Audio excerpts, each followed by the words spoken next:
Bonjour à tous, j'espère que vous allez bien, que vous m'entendez bien. Dites-moi dans le chat si tout va bien de votre côté d'un point de vue technique, si vous voyez bien la présentation, si vous voyez bien moi, si vous m'entendez bien, pour qu'on puisse avancer et démarrer ce live avec beaucoup d'informations. J'imagine qu'il y a pas mal de stress de votre côté en voyant le marché évoluer sur ces dernières semaines. Donc bien sûr, ça va être le gros de l'actualité de ce live.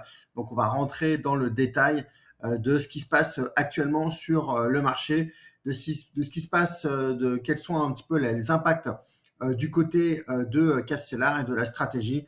Quels sont aussi du coup, on va voilà, ce que ça entraîne sur les portefeuilles et on va voir comment analyser tout ça. Est-ce qu'il faut s'en alarmer? Est-ce que la stratégie s'est mal comportée? Est-ce qu'on doit remettre en cause la stratégie ou au contraire, est-ce qu'on doit continuer à maintenir telle quelle la stratégie?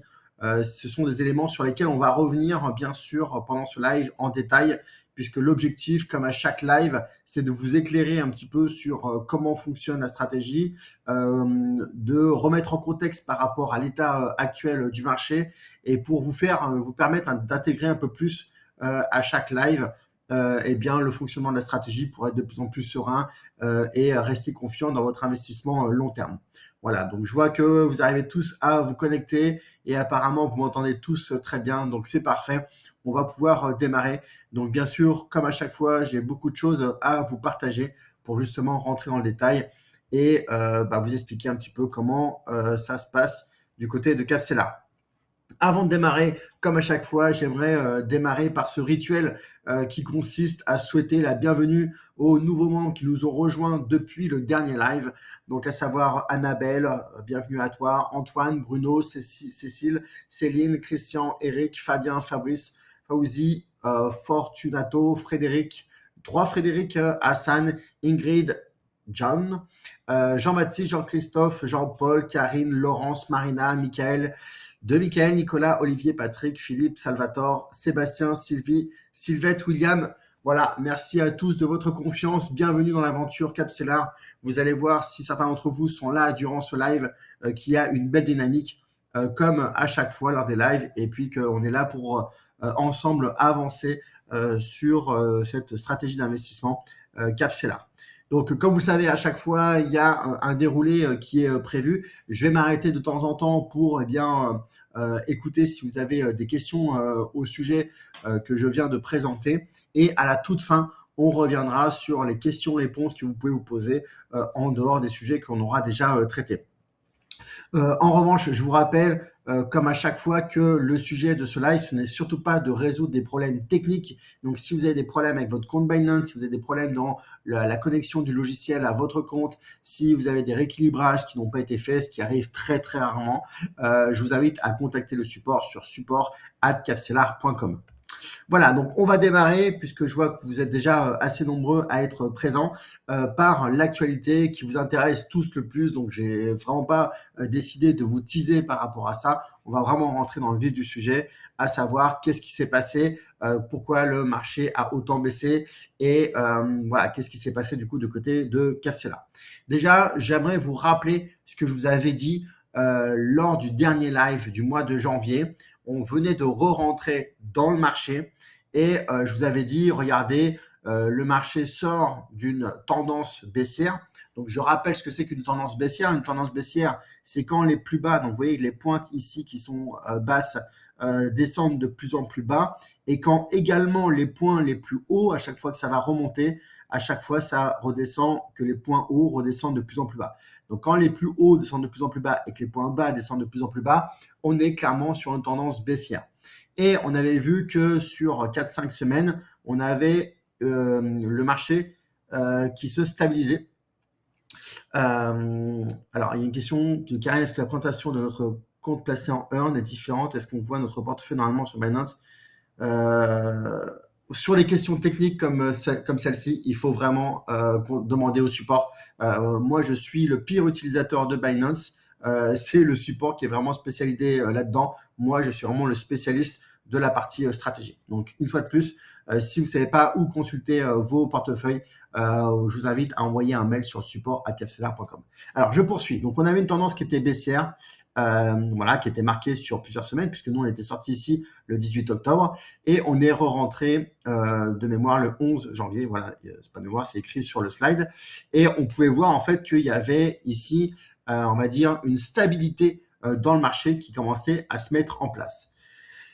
Suite à cette présentation, je vous avais dit, bon, bah, voilà, on est toujours content de re-rentrer dans le marché parce que bah, c'est assez frustrant en fait de savoir son capital de côté. Mais une fois de plus, je vous avais rappelé aussi qu'il vaut mieux avoir son capital qui est positionné en stablecoin et on va dire en sécurité plutôt que de s'exposer à un marché qui peut potentiellement partir à la baisse. Bon, nous, ce qu'on fait, c'est qu'on suit de manière disciplinée la stratégie. On a vu que ici, la courbe jaune, qui est la moyenne sur les 14 derniers jours, est repassée au-dessus de la courbe verte. Ça veut dire que sur les dernières semaines qu'il y a eu ici, il y a eu un démarrage de tendance haussière. Voilà. Mais que globalement, ce que j'avais mis en avant lors du dernier live, c'était que attention, parce qu'en fait, on était plutôt sur une tendance, on va dire, de linéarisation du marché si on sortait, enfin si on allait au-delà et qu'on avait une vue un peu plus large que simplement les dernières semaines qui effectivement nous avaient amené à re-rentrer dans le marché.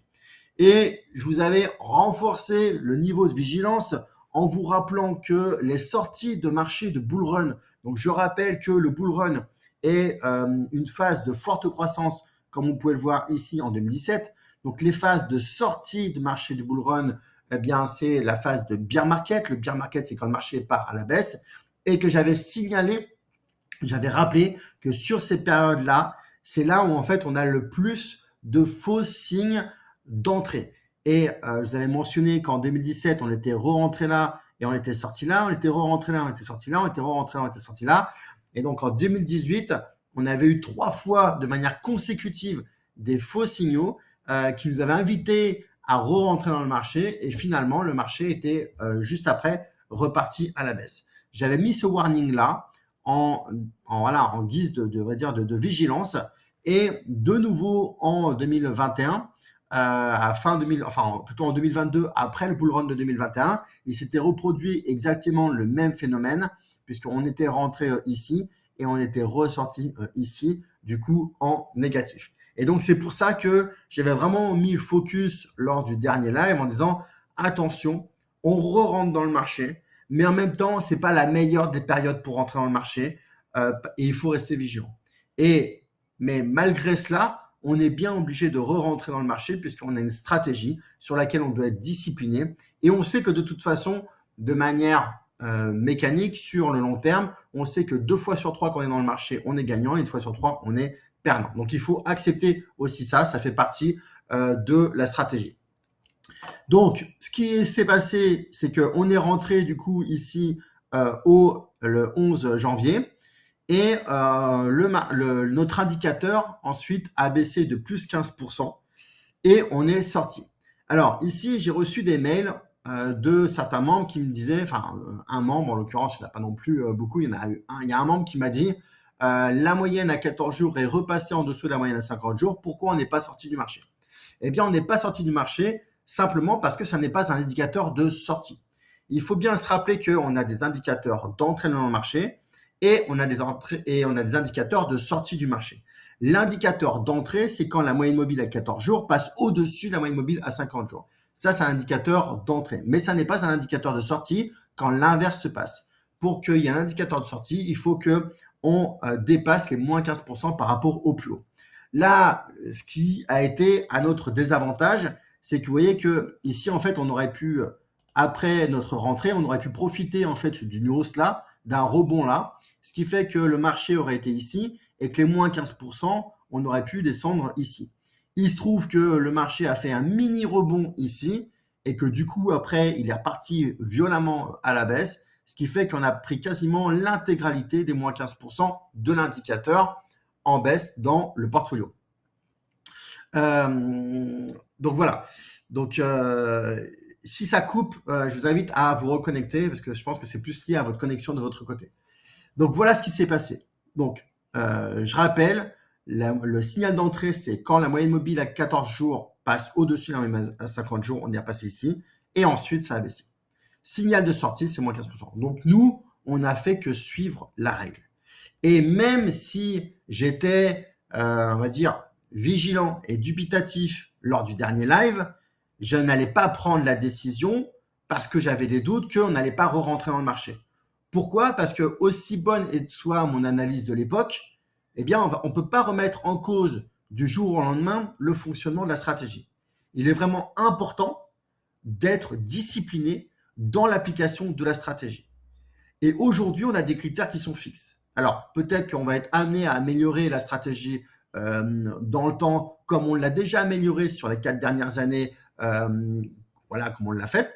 Mais aujourd'hui, à l'instant T, la stratégie est telle qu'elle. Elle a porté ses preuves sur le long terme et il faut se rappeler qu'elle est valable sur le long terme. Maintenant, certains m'ont dit, oui, mais du coup, je comprends pas, la stratégie, elle était faite pour nous protéger des grosses baisses. Et là, mon portefeuille, il a descendu de moins 20, moins 25, et pour certaines personnes, moins 26%. Alors, le décalage entre moins 22 et moins 6%, normalement, au prix du marché, au point d'entrée, point de départ, c'est moins 22%. Mais ce que j'ai mentionné là, c'est un portefeuille que j'ai regardé pour que ça soit au plus près, en fait, de vous. Donc, je pense que le maximum, c'est moins 26%, qui dépend en fait de l'heure à laquelle vous rentrez et vous sortez du marché. Et donc, pourquoi vous devez vous poser la question, pourquoi le portefeuille a baissé de moins 26%, alors que notre indicateur, lui, a baissé de moins 15%, puisque c'était un petit peu notre système de stop-loss qu'on a mis en place.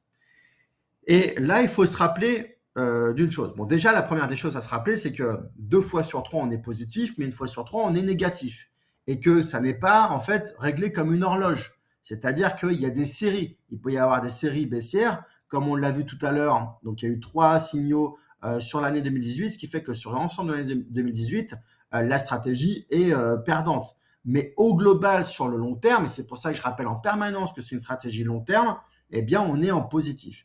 Et donc là, effectivement, les 2 derniers coups, on est rentré dans le marché, on a subi une baisse, mais globalement, regardez que on est haussier. J'ai vu passer dans les commentaires un message qui me disait c'est la première fois depuis que je suis rentré que je suis descendu en dessous de mon capital investi. Donc, ce n'est pas la seule personne, il y en a eu d'autres, et je vais revenir plus tard sur cet aspect-là. Alors, à la question, les moins 15%, c'est peut-être trop important. Non, parce qu'en fait, ce qu'il faut comprendre, c'est que pourquoi on laisse ici moins 15%? C'est que, en fait, les moins 15%, ils n'ont pas été définis au doigt mouillé. C'est qu'il faut comprendre que si on veut profiter des hausses de marché, il ne faut pas qu'on se fasse dégager au moindre sursaut de marché. Et donc, il faut laisser, on va dire, le marché respirer. Laisser le marché respirer, ça veut dire quoi? Ça veut dire lui laisser une amplitude suffisante pour reprendre une tendance haussière. Et si, en fait, on met plus bas, bah là, on sort, mais et du coup, effectivement, on a l'impression de préserver du capital. Mais en fait, il y a plein d'autres moments où on sort, alors que juste après, en fait, ça repart. Et donc là, on ne savait pas, ça pouvait peut-être repartir à la hausse, on n'en savait absolument rien. Et donc, ça, c'est aussi important, Pascal, et puis d'autres voilà, je pense que Pascal, il exprime juste une idée que beaucoup peuvent avoir. Et c'est pour ça aussi qu'on fait ces lives-là, c'est pour éclairer le sujet et que vous compreniez bien ce qui se passe avec votre argent. Eh bien, il faut laisser respirer le marché. Et on est sur un marché à forte volatilité. Et donc, 15%, croyez-moi, voilà, nous, on a subi moins 26% sur notre portefeuille, là, sur cette période-là. Croyez-moi qu'il y a la majorité des investisseurs qui sont sur le marché de la crypto ont subi une baisse bien plus violente. Il y a eu une information que je n'ai pas reprise ici, j'ai oublié parce que j'étais tellement focus pour vous parler de Capstellar, mais il y a un des plus gros influenceurs qui a plusieurs dizaines ou centaines de millions d'investis dans la crypto et qui a perdu 80% de son capital. Donc c'est de dire, vous êtes vraiment sur une stratégie qui est plutôt safe. Mais dans le même temps, il faut quand même laisser le marché de quoi respirer et de quoi avoir en fait la possibilité de repartir à la hausse. Et du coup, si on sort trop tôt, si on met un indicateur qui est trop sensible, eh bien, on sort trop vite du marché. Donc voilà, donc je voulais rappeler ça, que 2 fois sur 3 on est bénéficiaire, 1 fois sur 3 on est, voilà. Donc maintenant, pourquoi a-t-on moins 15% d'un côté qui est notre indicateur et pourquoi sur le portefeuille on observe le moins 26%? Est-ce que vous avez une idée de ça? Si vous avez une idée de ça, qu'est-ce qui explique cet écart-là? Dites-le moi dans le chat, là, je suis curieux de savoir, parce qu'il y a peut-être des personnes qui se rappellent le fonctionnement de la stratégie.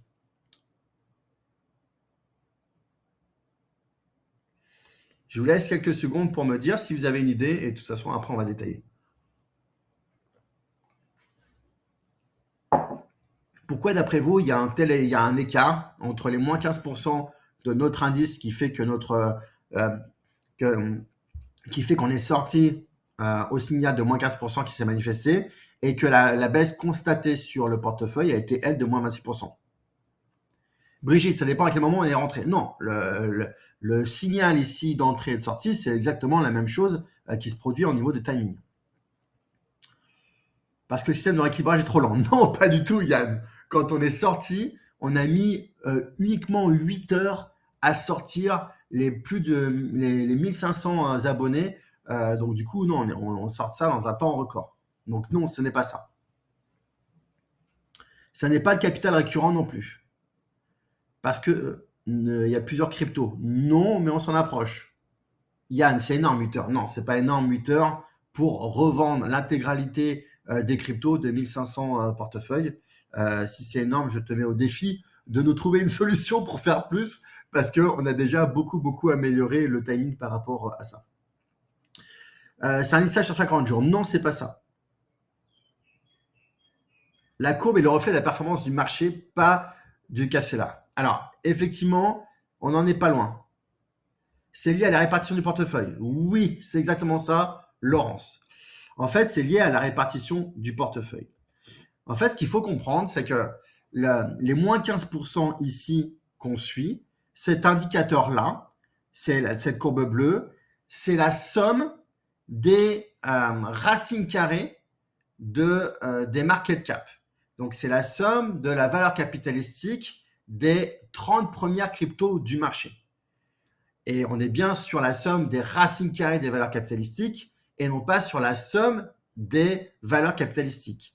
Et quand notre portefeuille chute, il chute de la valeur du prix et donc globalement de la valeur de la valeur capitalistique qui a été perdue sur le marché. Mais nous, donc nous, voilà, c'est la conséquence sur notre portefeuille à nous, qui est liée du coup à la répartition. Mais notre indicateur à nous, en fait, il a une pondération qui est différente de la somme des market cap. Et donc, dans notre portefeuille, en fait, on a une répartition qui est faite de telle sorte que, effectivement, on a une autre proportion qui n'est pas exactement la même que celle de l'indice. Alors, bien sûr, elle est très fortement corrélée, mais c'est juste que voilà, c'est pas la même.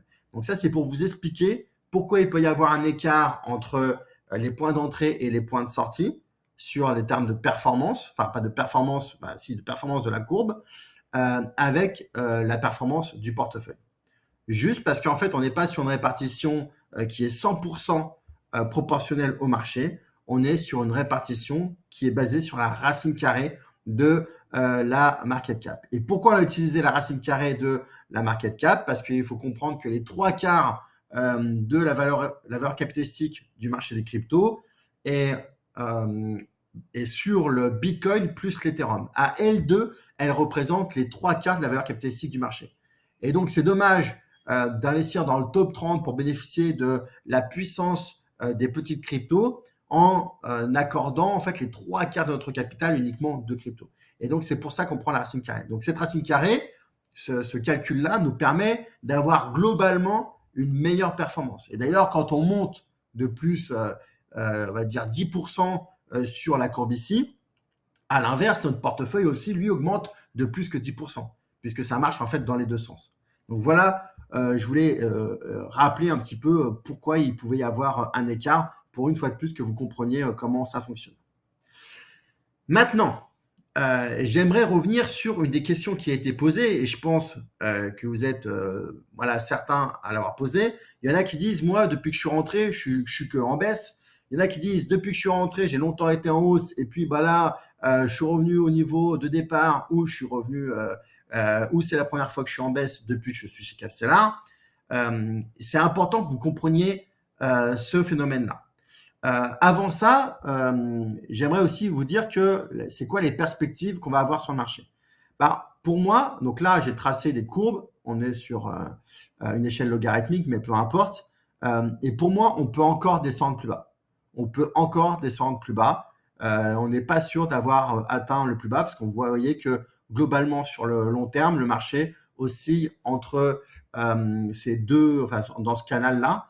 Et quand on sort du bull market, on arrive ici au plus bas. Et donc ici, pareil, on est venu toucher presque. Et donc ici, c'est pas impossible qu'on vienne le toucher pour ensuite repartir à la hausse. Donc c'est bien important pour vous de comprendre cette notion de canal. Et donc le Bitcoin peut potentiellement descendre de redescendre à 60 000 parce qu'il a failli toucher les 60 000.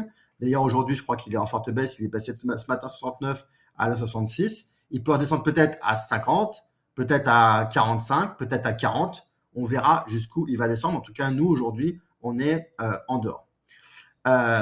Maintenant, il faut comprendre cette notion de canal et de biais que ça peut intégrer. Parce que quand votre portefeuille, donc là, j'ai pris la courbe du portefeuille, donc du portefeuille du top 30, enfin du portefeuille Capsela, parce qu'il peut osciller entre le top 30 et le top 5.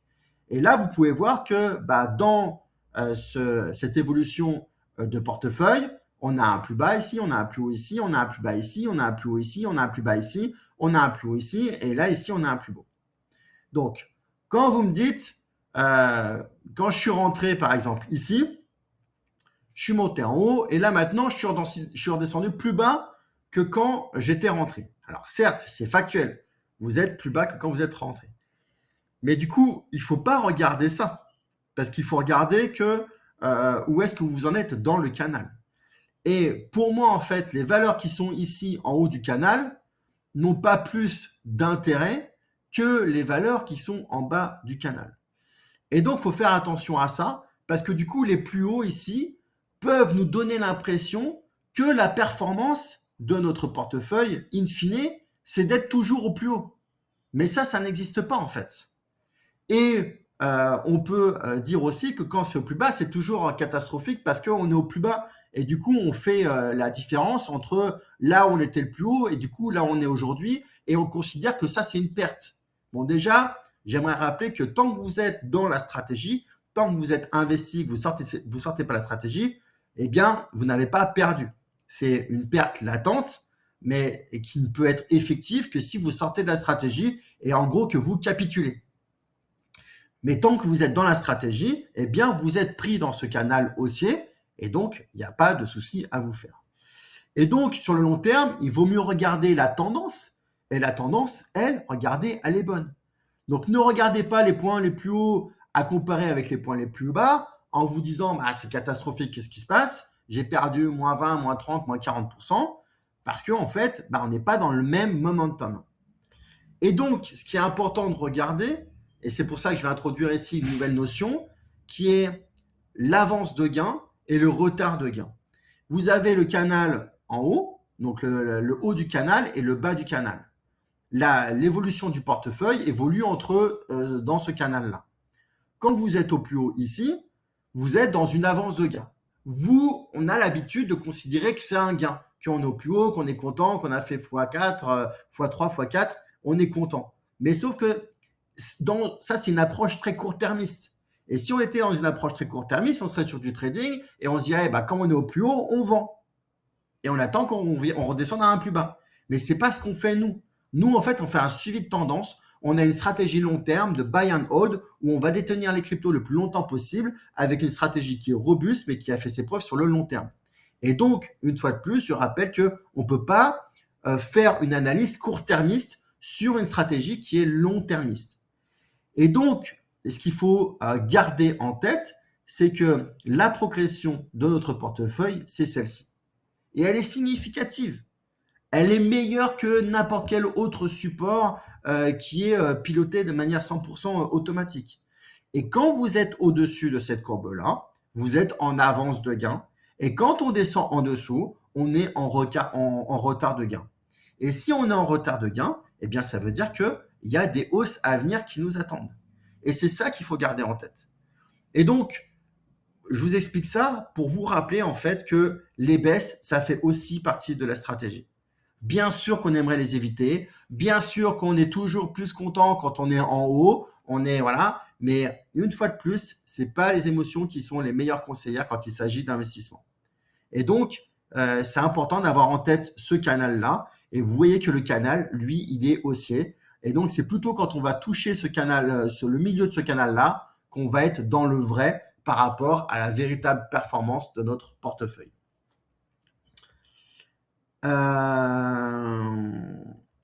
Alors, est-ce que vous avez des questions par rapport à ça? Et je vais revenir du coup sur les questions que vous avez pu poser pendant que j'expliquais tous ces éléments-là. Tac, tac, tac.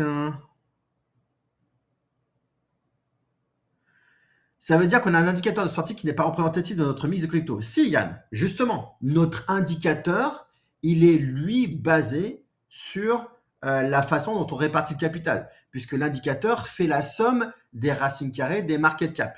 Il ne fait pas la somme des market cap. On pourrait avoir un indicateur des sommes des market cap, mais ce n'est pas l'indicateur que nous on a choisi parce que la somme des market cap, ça donnera trop de poids au Bitcoin et à l'Ethereum. En revanche, quand nous, ce qu'on a dans le portefeuille, c'est des vrais cryptos, c'est pas des racines carrées de crypto.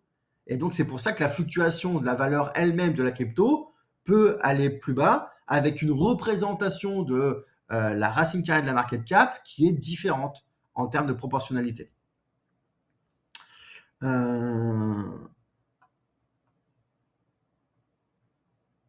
Quel long terme baissier?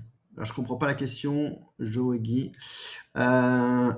Portefeuille IA, alors je ne peux pas revenir sur le portefeuille IA, j'ai déjà eu l'occasion d'en parler beaucoup de fois. Une fois de plus, pour la plupart des gens qui sont là, si vous avez moins de 10 000 euros de capital, la stratégie top 5 AI n'est pas adaptée pour vous parce qu'il faut limiter le risque sur cette stratégie-là et je ne peux pas en fait à chaque fois doubler et tripler en fait l'analyse. Là, l'idée, c'est vraiment de parler au plus grand nombre. Maintenant, pourquoi une telle chute récente, les baleines? Alors, Jean-François, il y a plein en fait de facteurs, il y a différents facteurs. Il y a le cycle du marché.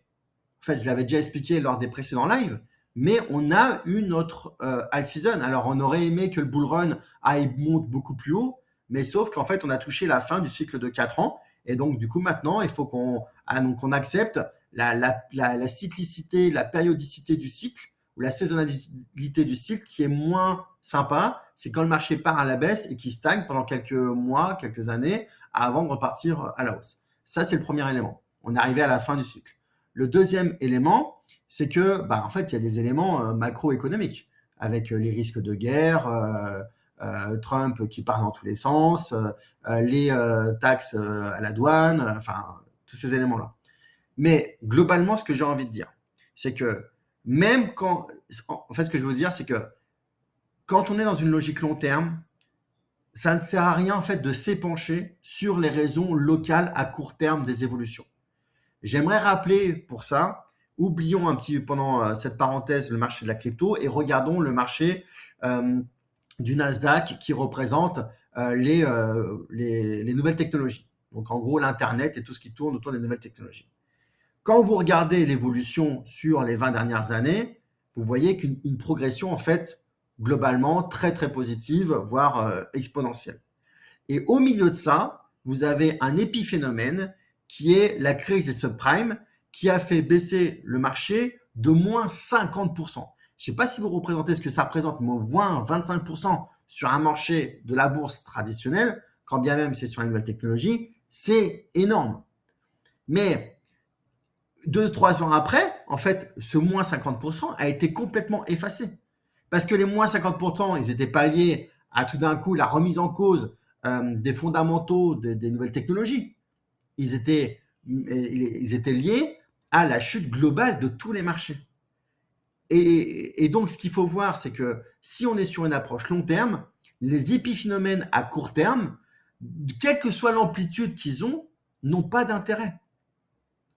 Et c'est ça qu'il faut voir, c'est qu'en fait, la stratégie Casella, c'est une stratégie qui s'inscrit vraiment sur le long terme. Et c'est pour ça que je dis que c'est que 5 ans minimum, mais que moi, à titre personnel, j'investis dans un horizon de 15 à 20 ans. Donc voilà, donc après, ça dépend des objectifs de chacun. Mais une fois de plus, on ne peut pas faire des analyses court-termistes avec une stratégie qui est long terme. Après, il y en a certains qui veulent s'orienter sur du trading et faire du court-termiste. Ok, c'est juste pas du tout la même chose.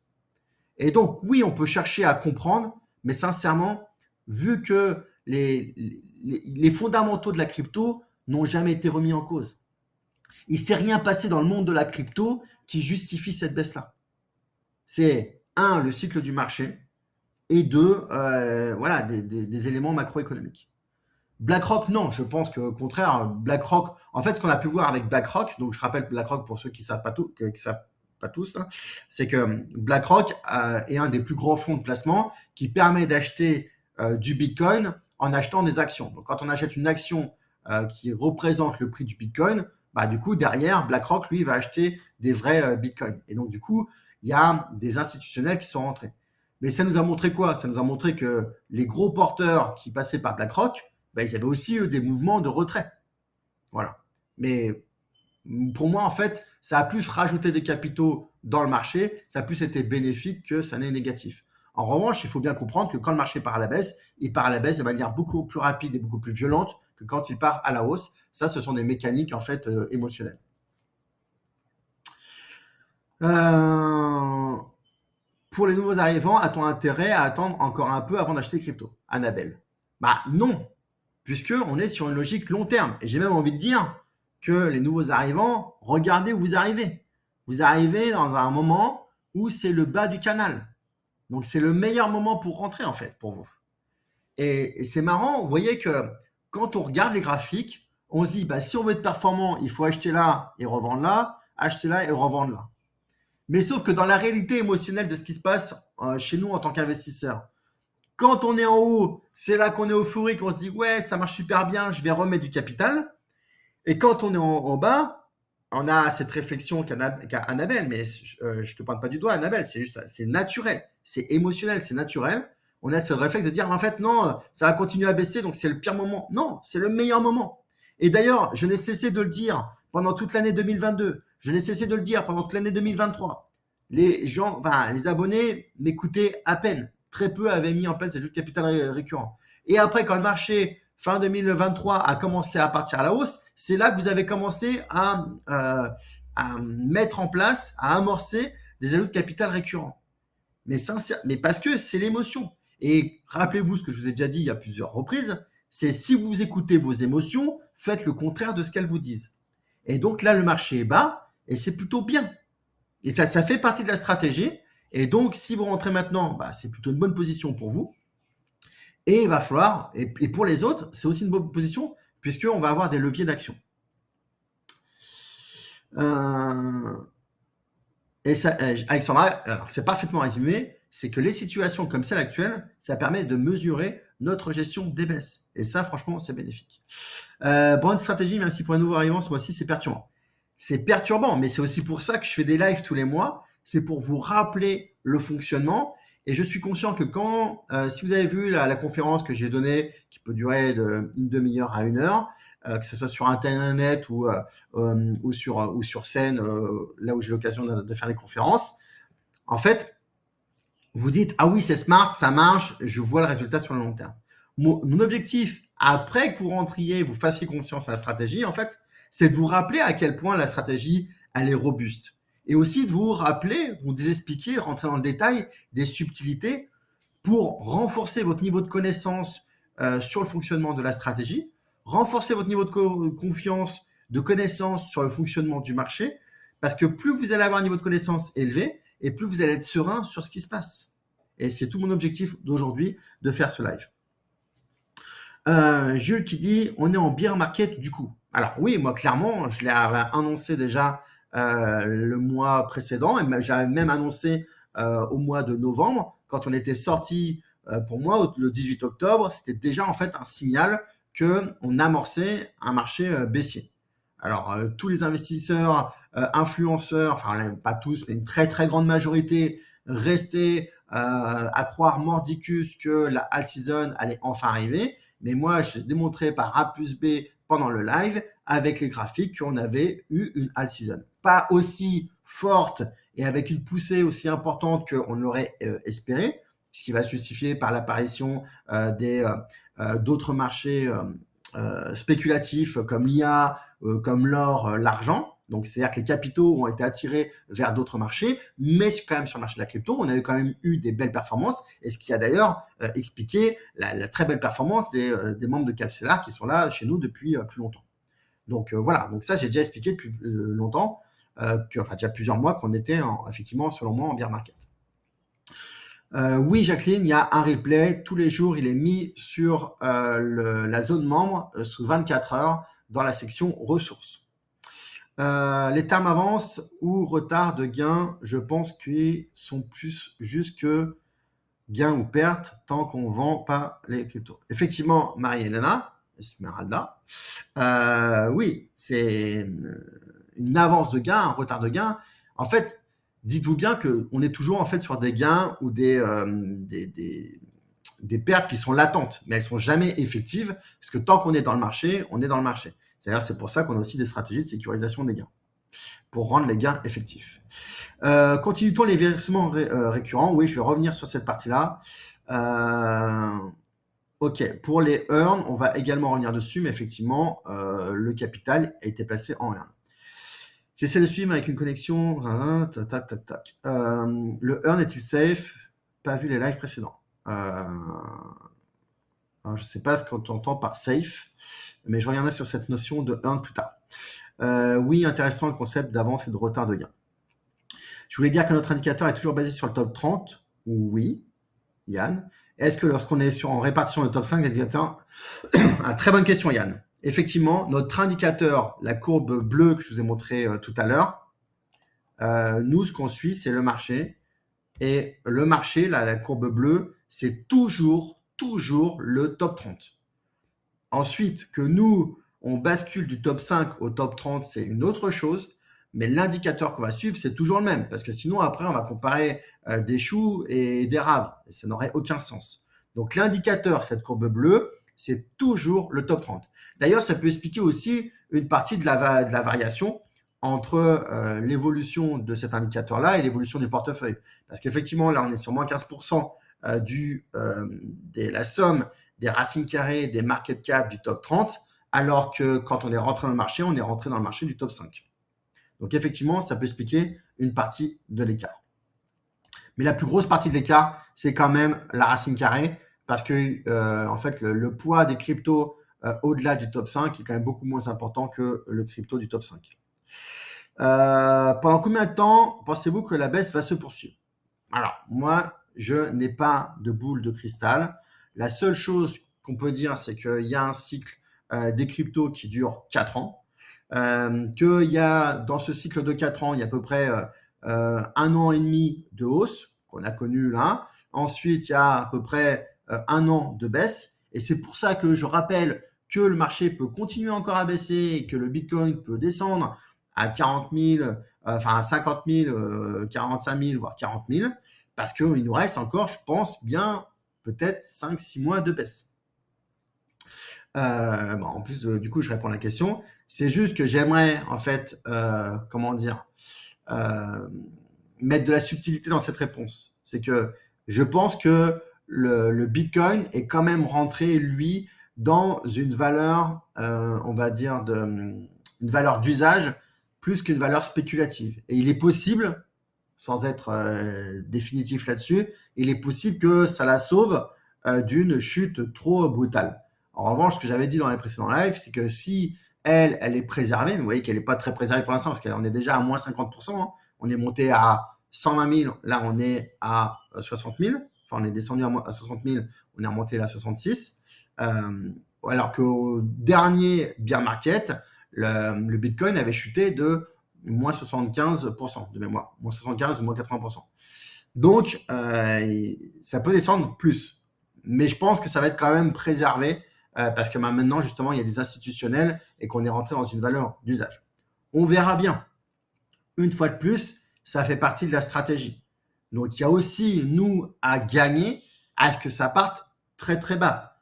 D'ailleurs, là, maintenant qu'on est sorti, comme on avait tout intérêt au mois d'octobre, quand on est sorti, à ce que le marché descende bas, eh bien, on a tout intérêt encore, maintenant qu'on est sorti, à ce que le marché descende encore plus bas, pour re-rentrer à un point plus bas et du coup avoir plus de crypto.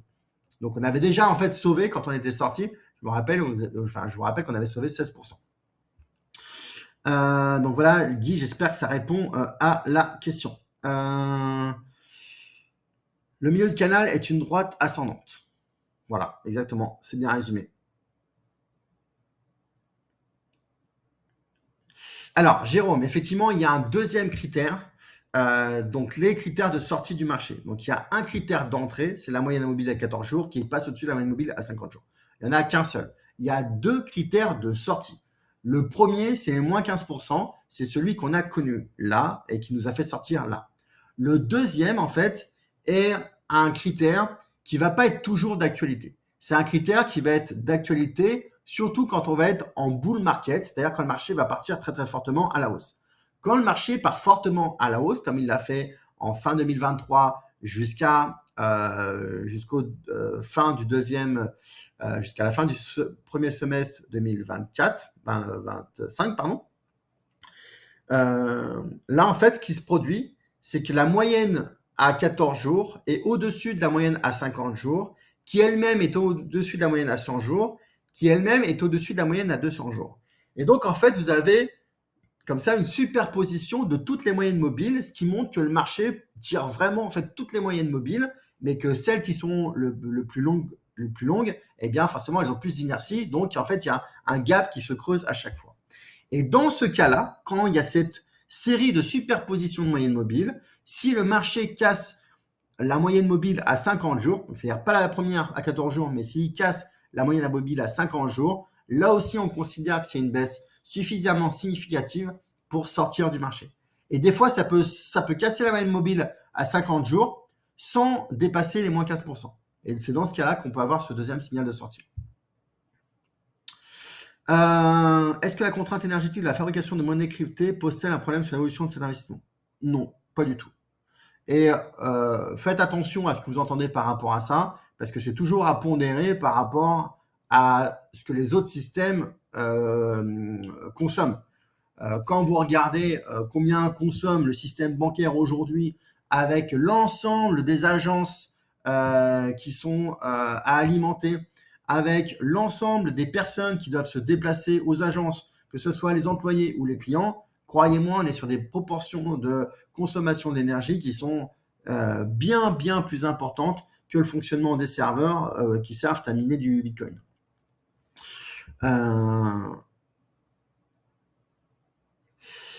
Guilhem, alors je sais pas forcément. Alors Guilhem, je te propose de reposer la question sur le top 5 plus tard parce que là j'ai encore beaucoup de choses à dire et on est à un quart d'heure de la fin.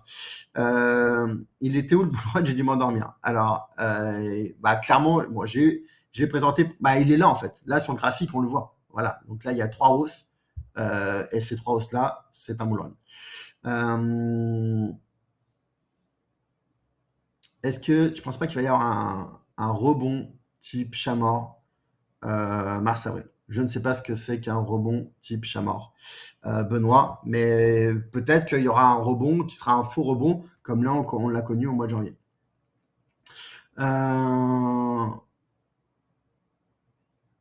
Jérôme, parce que là, en l'occurrence, nous ne sommes pas sortis rapidement après l'année 14.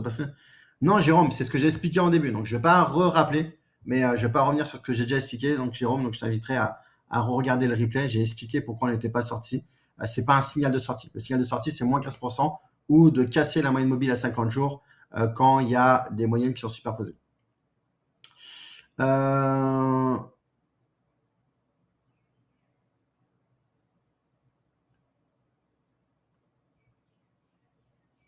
Les actions sur le Bitcoin subissent-elles aussi la baisse? Oui, bien sûr, tout baisse là. Tout le marché baisse. À quel prix était le Bitcoin? Alors ça, faut regarder. Nous, une fois de plus, notre logique, c'est pas de suivre le Bitcoin. Ça peut être un indicateur pour suivre un petit peu l'évolution du marché. Mais nous, notre indicateur, c'est le top 30 et la courbe bleue que je viens de vous montrer.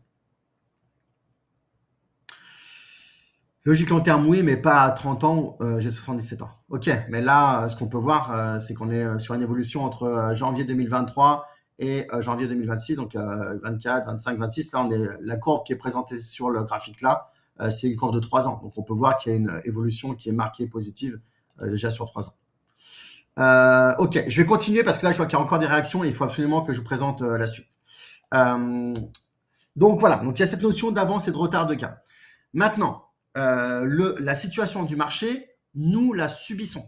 Nous la subissons dans le bon sens quand le marché part à la hausse et nous la subissons dans le mauvais sens quand il part à la baisse. Donc la première des choses, c'est déjà bien comprendre ce qui se passe et d'avoir en tête cette notion d'avance sur gain et de retard sur gain. Maintenant, on est en retard sur gain. Maintenant, si le marché, nous, on le subit, il y a des choses qu'on peut faire. On a 2 leviers d'action que nous, on peut activer pour avoir une meilleure performance. Le premier, c'est la discipline. Continuer à être focus et à faire confiance à la stratégie qui est robuste et qui fonctionne sur le long terme. Donc la discipline, c'est-à-dire continuer à faire confiance à la stratégie, continuer à maintenir son capital sur la stratégie et de ne pas en fait succomber à la peur que le marché va continuer à baisser et que vous allez subir une perte de capital. Le deuxième levier d'action que vous avez, c'est de mettre en place l'épargne récurrente. C'est quelque chose sur lequel je reviens régulièrement, mais qui a encore plus d'importance aujourd'hui. Je vous rappelle que quand le marché est haussier, donc sur une période haussière, l'ajout de capital récurrent va fortement déjà améliorer votre performance. Mais quand le marché est baissier, c'est encore plus important de mettre en place un ajout de capital récurrent parce que ça va nous permettre de transformer une période qui est baissière en période qui va être positive. Et quand vous regardez là, c'est sur cette historique-là, si vous rentrez au mois de janvier 2018 et que vous regardez ce qui se passe en mai 2023, sur cette période-là, la courbe verte, c'est un ajout de capital de 10 000 euros au départ et ensuite rien. On peut voir qu'on a perdu 45% de la valeur de notre capital de départ. Parce que le marché sur cette période-là, il est baissier. On est sur une période qui est baissière à court terme. Maintenant, sur la même période, si on met en place un capital de 300 euros par mois, on se rend compte qu'à la fin de la même période, avec les mêmes cryptos, on est en positif de 6 000 euros sur un capital de départ de 10 000 euros plus 300 euros par mois. Donc, plus 20% de performance. Donc, on voit en fait que c'est vraiment essentiel de mettre en place un jeu de capital récurrent parce que ça va sécuriser notre capital. Et pourquoi en fait on ressort positif de cette période-là? Parce que justement, quand le marché était au plus bas, c'est là qu'on a fait de l'ajout de capital récurrent et c'est là que ça nous a permis de racheter des cryptos quand le marché était au plus bas, donc avec des prix qui étaient remisés en discount. Et quand ces cryptos qu'on a achetés à des prix remisés sont repartis ici à la hausse et ont profité de la prochaine hausse, eh bien c'est là qu'on a démultiplié la performance et qui nous a permis en fait de rattraper cette période qui était baissière. Et donc plus que jamais, vous devez mettre en place un jeu de capital récurrent pour améliorer la performance et aussi pour profiter de la période. Parce que la période là où le marché est bas, il ne faut pas la subir, il faut en profiter. C'est là maintenant qu'il faut mettre en place un jeu de capital récurrent si vous ne l'avez pas déjà fait. Si vous l'avez déjà fait, c'est très bien. Maintenez-le comme ça, n'y touchez pas. Vous pouvez même, si vous le souhaitez, augmenter un petit peu. Mais c'est vraiment important que vous compreniez ça, que c'est quand le marché part à la baisse qu'il faut ajouter du capital récurrent. Certains nous ont envoyé des messages en disant « Vu qu'on est sorti du marché, est-ce que du coup il faut stopper l'ajout de capital ?» Non, surtout pas. C'est maintenant qu'il faut en mettre. C'est maintenant qu'il faut renforcer ses convictions sur le marché à long terme.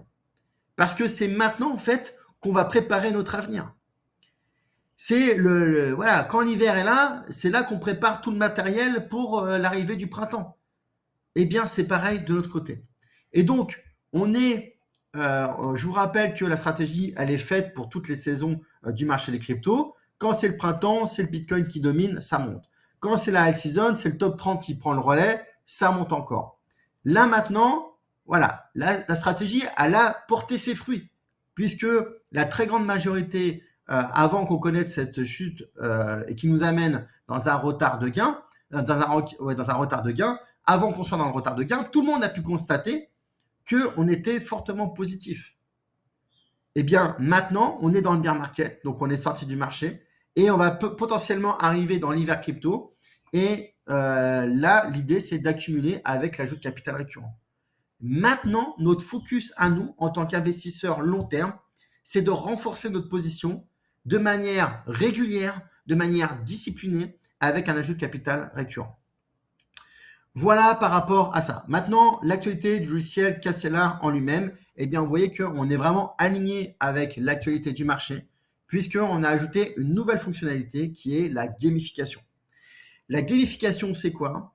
C'est de vous inciter par des petits mécanismes à justement mettre en place cet ajout de capital récurrent, à être un bon utilisateur de la stratégie Capsela. Donc, quand vous allez aller dans votre zone membre sur app.capsela.io, vous allez vous connecter, vous allez accéder ici à votre portefeuille. En haut à droite, vous allez pouvoir voir qu'il y a une petite fusée avec un numéro à côté. Cette petite fusée, elle est soit grise, soit elle est colorée en jaune. Donc, si elle est grise, ça veut dire que vous n'avez pas en place d'ajout de capital récurrent régulier. Donc, il est intéressant de faire quelque chose. Si vous êtes en jaune, ça veut dire qu'il y a quelque chose qui a été mis en place. Et là, le numéro, le chiffre 1, c'est la durée de vie, la durée de récurrence de votre ajout de capital récurrent. Donc, en l'occurrence, ici, 1, ça veut dire qu'il n'y a que sur le dernier mois qu'on a mis en place un ajout de capital récurrent. On n'a pas plus d'ancienneté que ça. Ensuite, donc vous avez ici des petites informations. Ajouter du capital ce mois-ci pour démarrer votre strike. Alors ça a été changé. Pour démarrer votre série. Et ici, ça va s'appeler en cours. Donc là, on a déjà ajusté par rapport à ça. Donc en gros, ajouter du capital ce mois-ci pour démarrer votre série d'ajout de capital récurrent. Et ici, si vous avez déjà mis en place un ajout de capital récurrent, vous avez un mois consécutif de capital ajouté. Donc ça veut dire que si pendant 3 mois de suite, vous ajoutez du capital récurrent, eh bien, vous aurez ici le chiffre 3. Et quand vous allez cliquer, vous aurez ici, vous avez 3 mois consécutifs de capital ajouté. Ensuite, vous pouvez cliquer sur « Voir mes badges ». Et là, il y a 2 badges qui vont apparaître. Le premier ici, avec la fusée, c'est le nombre de mois consécutifs en cours. Donc, vous voyez qu'ici, on avait 0. Donc, du coup, ici, on a 0. Du coup, en bas sur le badge, il est en gris avec 0. Et ici, on est en jaune avec 1. Et donc, du coup, ici, on a 1. C'est-à-dire, on a 1 mois. Et on a un deuxième badge juste à droite qui est notre record. Donc, ici, on peut voir qu'on a 1, donc c'est le même montant, le même nombre. Et ici, on a 3. Ça veut dire quoi? Ça veut dire que sur l'ensemble de mon abonnement chez Capsela, eh bien, mon nombre maximum de mois consécutifs où j'ai mis en place un ajout de capital récurrent, c'est 3. Donc, mon record personnel, c'est 3. Maintenant, à moi de remettre en place un ajout de capital récurrent pour en fait améliorer ce score-là et faire en sorte que ce chiffre-là soit le plus élevé possible. Ça, c'est le point de départ. Donc ça, on va continuer à l'améliorer, mais en gros, c'est ça l'idée. L'idée, c'est que vous puissiez suivre et que vous puissiez être motivé à mettre en place un autre capital récurrent déjà par ce badge. Mais on ne va pas faire juste ce badge. La première idée que j'ai eue, c'est de faire à la fin de l'année, de prendre l'intégralité des personnes qui ont mis, peut-être qui ont eu 10 mois consécutifs ou 12 mois consécutifs ou 15 mois consécutifs, on verra, ou peut-être 6 mois consécutifs, voilà, bref, on verra, on définira un critère et tous ceux qui auront atteint, on va dire, 10 mois consécutifs, eh bien, on mettra en jeu à gagner différents lots et pourquoi pas un voyage à l'île Maurice pour 2 personnes. L'idée, c'est quoi? C'est vraiment que ce soit gagnant-gagnant. Moi, mon intérêt, c'est que vous compreniez au mieux la stratégie Capsela. Moi, mon intérêt, c'est que vous restiez le plus longtemps dans Capsela.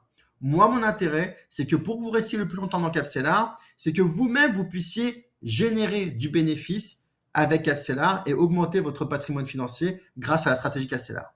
Et pour ça, je sais que la meilleure des mécaniques, c'est de mettre en place un jeu de capital récurrent. Donc, si tout le monde met en place un ajout de capital récurrent, forcément, on va augmenter la valeur capitalistique sous gestion chez Capsela. Quand il y aura de nouveau un marché qui va être haussier avec des frais sur gain, eh bien, on pourra en prendre une partie de ces frais sur gain pour vous le rétribuer sous forme de voyage. Parce que sincèrement, à horizon, à périmètre d'aujourd'hui, j'ai aucun intérêt à dépenser 5-6 000 euros pour faire gagner un voyage à Maurice. Donc, c'est pour ça aussi que je veux être 100% transparent sur la logique qu'il y a derrière. Mais on a tous intérêt, vous avez intérêt pour améliorer la performance de votre capital sur le long terme. Et nous aussi, on a un intérêt parce que ça fait croître votre capital, ça fait croître vos gains. Et donc, du coup, ça fait croître vos gains, ça fait croître les frais sur gains que nous, on va appliquer sur le partage de la performance que vous aurez obtenue. Donc, voilà la toute nouvelle fonctionnalité que je suis très heureux de vous présenter parce que c'est bien de comprendre ce qui se passe, mais une fois de plus, il ne faut pas rester dans le fatalisme. Il ne faut pas subir cette baisse de marché. Au contraire, c'est là maintenant que ça se joue. C'est là maintenant que vous avez du pouvoir pour passer à l'action et mettre en place des choses concrètes pour bénéficier de la prochaine hausse. Et croyez-moi, les moins 26%, c'est rien par rapport à ce que la très grande majorité des investisseurs ont perdu sur ce marché. Sincèrement, je suis abonné à d'autres services. Quand je vois la gestion catastrophique qu'ils ont eue sur le portefeuille de leurs clients, voilà, sincèrement, on a une excellente performance chez Capsela. Et rappelez-vous que la situation du bas par rapport à votre capital d'aujourd'hui, c'est juste un retard de gain. Ça va durer quelques mois, mais on se rappelle qu'on est sur une logique long terme et que donc, si vous voulez vous reprendre le pouvoir sur l'évolution de votre capital, c'est maintenant qu'il faut le faire avec un ajout de capital récurrent et vous allez pouvoir suivre ça avec cette nouvelle fonctionnalité de gamification qui va vous permettre à la fois de suivre en fait le nombre de mois consécutifs où vous avez mis en place un ajout de capital récurrent. Voilà pour la nouvelle features. Maintenant, il y a une autre feature que je vous avais dit qui était déjà active le mois dernier, mais qui n'avait pas pu être mise en place parce qu'en fait, c'est le earn. Le earn, c'est quoi? C'est l'idée d'aller placer votre argent quand on est en dehors du marché. Et donc maintenant, quand vous allez sur la zone membre, vous pouvez voir qu'à côté du top 30, ici, vous avez une petite main avec de la monnaie en rose. Et quand vous mettez le curseur dessus, eh bien, il y a un earn activé qui est mentionné. Ça veut dire que quand on a fait un rééquilibrage pour sortir toutes les cryptos du marché, eh bien, on a placé le earn. Et si vous avez ce petit icône, ça veut dire que eh bien, ça a fonctionné de votre côté. Voilà, taux de service du Capsela, on est sur du 100%. Le site a toujours été actif sur les dernières semaines. Donc, tout est OK. Actualité de Capsela, dernière page de cette présentation. Bien, l'anniversaire déjà des 4 ans. On est très heureux d'avoir fêté les 4 ans en équipe. Et c'est pas rien, 4 ans. 4 ans sur un logiciel comme ça d'investissement, sur une stratégie, ça veut dire que c'est 4 ans de front test, de test réel. Parce que en fait, souvent, on va vous vendre du backtest sur Internet. Nous, ça fait 4 ans qu'on fonctionne avec des vrais portefeuilles, avec un vrai équilibrage. Et c'est ce qui fait aussi la solidité et la robustesse aujourd'hui de notre modèle. On a également participé au salon CryptoXer, où on a pu croiser différents membres qui sont venus nous voir. Donc, merci à ceux qui sont venus partager une petite coupette de champagne avec nous sur le stand. On avait un très joli stand. J'ai pu faire plusieurs conférences pour expliquer notre vision de l'investissement dans les cryptos et pour expliquer en détail la stratégie Capsela. On a eu l'occasion pendant le mois de janvier également de recevoir Jean-Marc et Mira, qui sont des membres de Capsela, qui sont venus nous rendre visite dans les locaux ici à l'île Maurice. Donc, je vous invite, vous aussi, si vous êtes de passage en vacances ou pour des raisons professionnelles ici à l'île Maurice, n'hésitez pas à nous faire un petit message et on aura le grand plaisir de vous accueillir dans les bureaux. Et la toute dernière news que j'ai à vous partager, c'est que en fait, on a Capsela aujourd'hui commence à intéresser les banques privées. Les banques privées, ce sont quoi? Ce sont des banques qui sont réservées aux très grandes fortunes. Et on a 2 banques privées qui se sont rapprochées de nous car sont intéressées par la stratégie qu'on met en place. Il faut comprendre que les banques privées aujourd'hui, elles permettent à leurs clients d'avoir des comptes en banque. Pour les plus avancées d'entre elles, elles permettent eh bien, d'acheter de la crypto. Mais aujourd'hui, elles sont assez peu habilitées. Elles ont assez peu de compétences en interne ou de structuration technique pour permettre à leurs clients d'appliquer une stratégie d'investissement. Et donc, quand elles voient la stratégie Capsela, et que bien sûr, ils ont tous ces mécanismes financiers parce qu'ils sont habitués au marché financier depuis plusieurs décennies, eh bien, c'est tout naturellement qu'ils voient le potentiel derrière la stratégie de Castellar en étant dans une logique d'investissement long terme. Et donc, eh bien, elle nous sollicite pour qu'on puisse faire le rééquilibrage des portefeuilles de leurs clients et donc la gestion de manière indirecte des portefeuilles de leurs clients.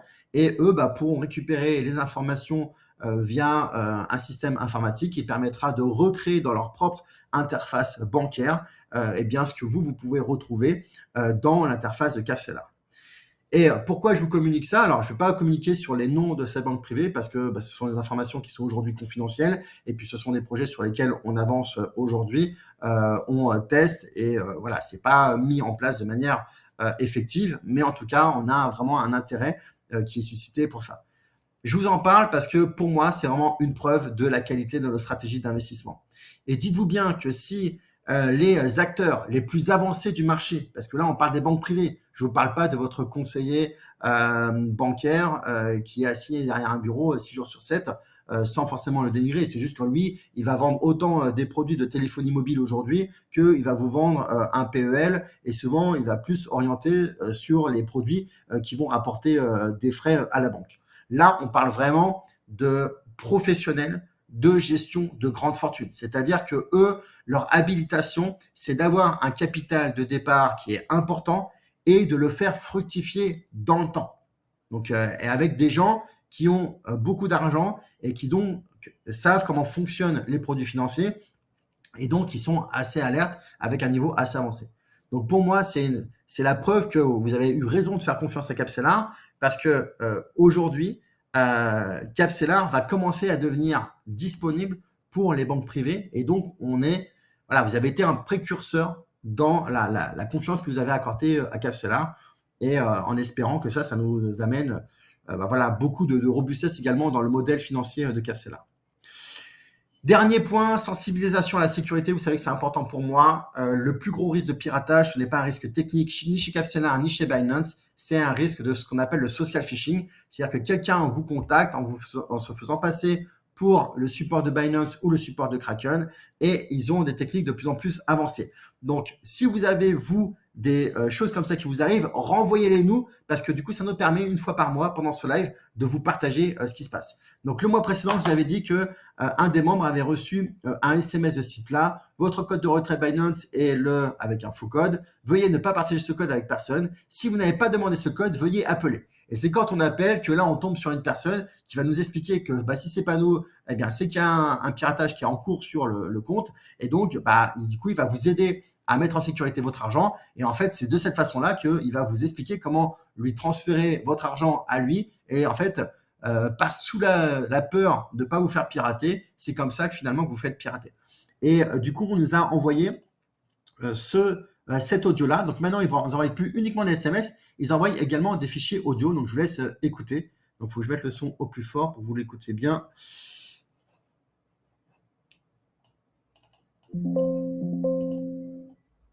This is the Binance Customer Support and Asset Protection line. An attempt to change the current phone number on file for your Binance accounts was detected. If this action wasn't made by you, press 1. Voilà. Donc, le message, il est aujourd'hui en anglais, mais croyez-moi, ils sont toujours en train de s'améliorer. Donc, demain, il sera dans la langue de l'utilisateur. Donc, potentiellement, vous le recevrez en français. Et le message dit quoi? Dit, on a constaté une demande de modification de numéro de téléphone votre compte Binance. Si ça n'est pas vous, cliquez sur 1. Et là, du coup, vous appuyez sur 1 sur votre téléphone. Vous êtes mis en relation avec quelqu'un qui va vous dire « Ah, c'est pas vous, écoutez, on va faire en sorte de mettre en place une sécurité sur votre compte. » Et c'est là qu'il va vous expliquer tout ce qu'il faut faire pour transférer votre argent vers le compte du pirate. Donc, si vous avez ce genre de message-là, n'y prêtez absolument aucune attention. Et voilà. Et j'ai terminé mon sprint pour cette présentation et essayer de finir en temps et en heure. Et du coup, maintenant, je vais répondre aux autres questions, aux éventuelles questions que vous pourriez avoir par rapport à tout ce que je viens de vous présenter. Et j'espère qu'à partir de ce live-là, avant d'entrer dans les questions, j'espère que sincèrement, vous allez contacter le support si vous n'avez pas en place un ajout de capital récurrent, parce que s'il y a une seule chose à retenir, c'est pas que le marché est baissier, ça fait partie de la stratégie. On peut pas avoir toujours un marché qui est au top du top, à toujours monter, monter, monter, monter. Ça n'existe pas. Il y a des périodes où le marché se retourne. Malheureusement, on l'a subi, mais ça fait aussi partie de la stratégie. Le 100% n'existe pas. Maintenant, une fois qu'on a constaté, qu'on a compris qu'on était en retard de gain, eh bien, on va mettre en place des choses, et notamment l'ajout de capital récurrent, pour justement bénéficier de ces gains à venir qui sont aujourd'hui en retard. Et pour suivre ça, maintenant, vous avez cette fonctionnalité de gamification qui va vous permettre de suivre le nombre de mois où vous allez mettre en place des ajouts de capital récurrents consécutifs. Et en plus, à la fin de l'année, on va trouver des choses smart, des choses qui vont faire plaisir à tout le monde, avec notamment, je vous le promets, un voyage à gagner pour l'île Maurice avec un tirage au sort de ceux qui auront mis en place le plus long ajout de capital récurrent. Voilà, pour que ça soit bénéfique pour tout le monde. Et puis, on aura certainement d'autres lots plus en quantité pour saluer la bonne discipline des membres qui auront fait l'effort. Voilà, j'ai assez parlé. Maintenant, je vais essayer de répondre à vos questions qui ont été posées dans le chat. Alors, la question était, est-ce qu'on a intérêt à attendre si cela continue à baisser? En fait, Annabelle, le sujet, c'est qu'on ne sait jamais jusqu'où ça va s'arrêter. Et donc, essayer de se dire, on va attendre que le plus bas arrive, c'est déjà en fait de fantasmer qu'on est capable d'identifier quel est le plus bas. On ne le connaît pas. Donc, ça ne sert à rien de fantasmer. Il faut partir sur l'existant.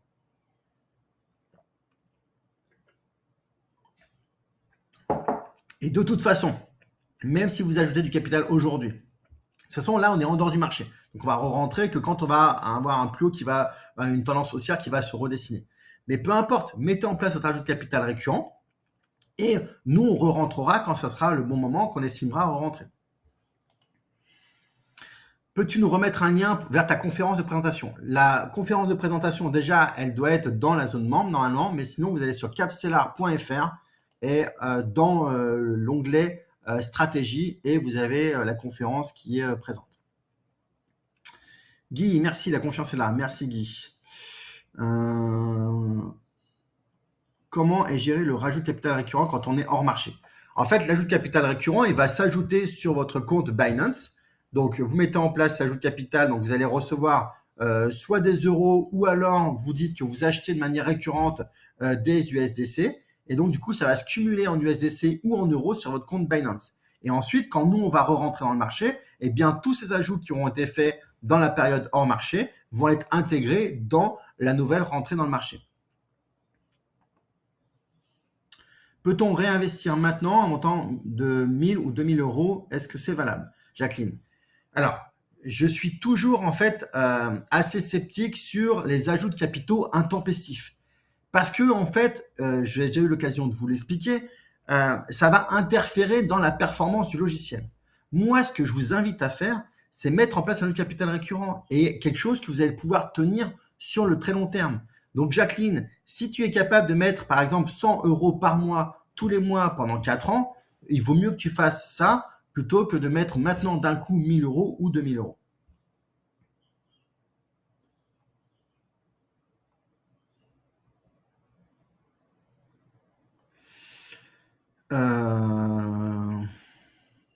Garder des cryptos sur Binance comporte-t-il des risques? Tu dis on est sur une baisse de marché, on n'est pas à l'abri que plusieurs plateformes fassent faillite. Alors, FTX, j'aimerais rappeler que c'était une arnaque. Je vais le répéter 3 fois, parce qu'en fait, ils achetaient avec l'argent de leurs clients des maisons aux îles Caïmans pour les salariés de l'entreprise. Voilà, ça c'est le premier point. Malgré que ça a été une arnaque, à la fin, ils ont quand même remboursé tous les clients de leurs cryptos qu'ils avaient à l'époque. Bien sûr, ils ont bénéficié de la hausse du marché qui s'était passée durant toute la période où il y avait le juridique, le procès qui était en place. Mais voilà, sur Binance, on n'est pas sur le même modèle. Binance a toujours montré des preuves de détention des capitaux. Donc, si il y a un risque de faillite, il peut peut-être y avoir par exemple un risque pour la société Strategy qui, elle, a fait de l'investissement dans le Bitcoin, en fait, sa principale activité. Mais investir dans une crypto, c'est pas une activité à part entière. Mais personnellement, je suis serein par rapport à Binance. Et dites-vous bien, je le répète à chaque fois, qu'il y a des institutionnels, des investisseurs qui ont plusieurs dizaines de millions, centaines de millions, plusieurs milliards chez Capstellar et que nous sommes un grain de sable pour Binance. Donc sincèrement, si ces acteurs-là font confiance à Binance, je ne vois pas pourquoi nous, on ne leur fait pas confiance. Tous ceux qui sont partis de chez Binance pour aller chez Kraken, c'est OK. Nous, on laisse la liberté à chacun de faire ce qu'il veut. Sauf qu'en fait, on s'est rendu compte qu'il y avait des problèmes techniques chez Kraken. Et chez Kraken, ils ont une latence dans le référencement, ce qui fait qu'on a toujours que 20 cryptos sur le top 30. Et qu'est-ce qu'il y a eu d'autre Enfin voilà, bref. Et aujourd'hui, le Earn est disponible chez Binance pour l'USDC et il n'est pas disponible chez Kraken. Donc finalement, je pense que ceux qu'on qu'on basculé chez Kraken, je pense qu'ils s'en mordent un petit peu les doigts aujourd'hui parce que ils ont subi en fait plusieurs éléments qui leur ont fait perdre de l'argent alors que chez Binance, ça aurait été tout bénéfique. En tout cas, personnellement, je fais 100% confiance et j'aimerais aussi rappeler que le risque zéro n'existe pas. Voilà. Maintenant, le risque qu'une banque fasse faillite, il existe aussi. Il existe, je pense, autant que Binance et je pense même que sur certaines banques en France, il est supérieur au risque que Binance fasse faillite. Voilà. C'est mon avis. Guy, pour l'instant, nous sommes sortis du marché. Oui, nous sommes sortis. Donc, j'ai envoyé un mail à tout le monde pour indiquer que nous sortions du marché. Et vous avez dû recevoir derrière un mail de rééquilibrage pour vous en informer. Et derrière, vous pouvez vous connecter à la zone membre pour vérifier que vous êtes bien l'ensemble de votre capital étant du USDC. Tac, tac, tac. On est sorti à quelle valeur du BTC de mémoire 69 000 euros. À quelle valeur penses-tu rentrer J'en ai aucune idée. C'est quand la moyenne à 14 jours repassera au-dessus de la moyenne mobile à 30 jours. On a des indicateurs qui sont là en place. Notre seule raison d'être, c'est d'être discipliné et d'appliquer à la lettre l'ensemble des critères qui sont aujourd'hui en place. J'ai vu sur certaines analyses qui expliquaient que le fait d'avoir aujourd'hui des ETF basés sur le Bitcoin dénaturait complètement l'esprit de la crypto qui est par construction une quantité limitée qui devient illimitée via des ETF. Ah non, combien est un peu biaisé comme mon raisonnement, non. T'en penses quoi? Alors, on peut pas. Alors, j'ai expliqué le fonctionnement des ETF. Alors, les vrais ETF. Après, il peut y avoir des ETF bidons. Les vrais ETF doivent être backupés par le collatéral. Et donc, du coup, BlackRock a l'obligation d'acheter autant de Bitcoin qu'il a vendu de Bitcoin via son ETF. Donc ça, c'est vraiment important de le comprendre. Donc ça veut dire que si BlackRock vend 1 million de Bitcoin, il est obligé de détenir, lui, en crypto, 1 million de Bitcoin.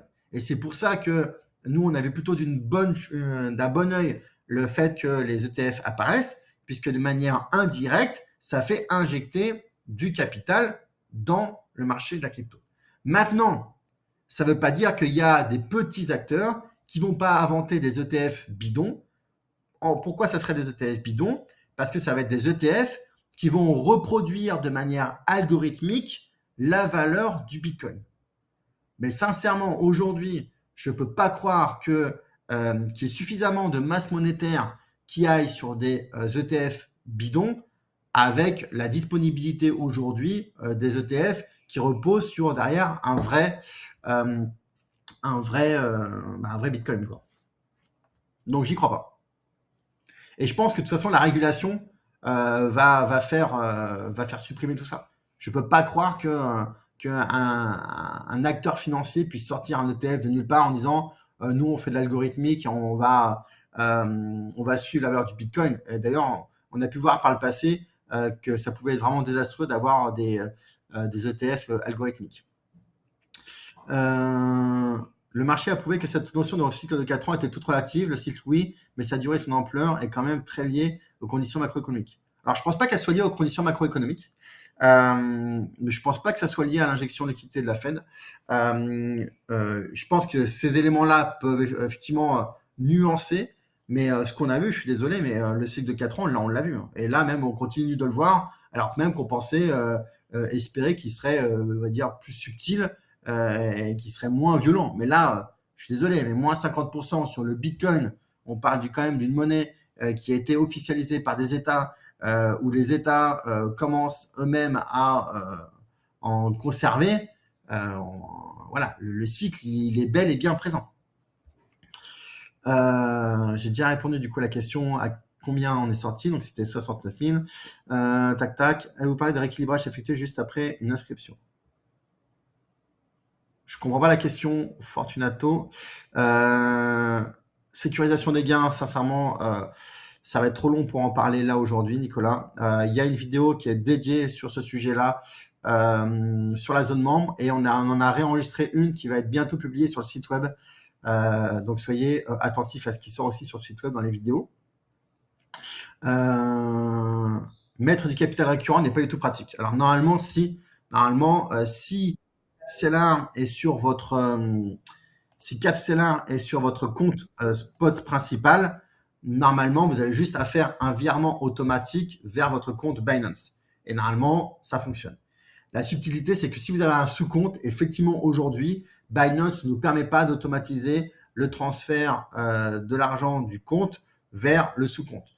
Mais moi, je pense que ce qu'il faudrait faire dans ce cas-là, c'est peut-être en fait d'utiliser les sous-comptes pour vos autres stratégies autres que Capstellar et d'utiliser Capstellar sur le compte spot. Si vous voulez faire ça, je vous invite à prendre rendez-vous avec le support pour changer ce paramétrage. Je comprends pas la question, Alexandra, par rapport aux 90 €. Investir sur plus de 5 ans ne signifie pas ne rien retirer du tout au plus haut. Je n'ai pas compris la question non plus.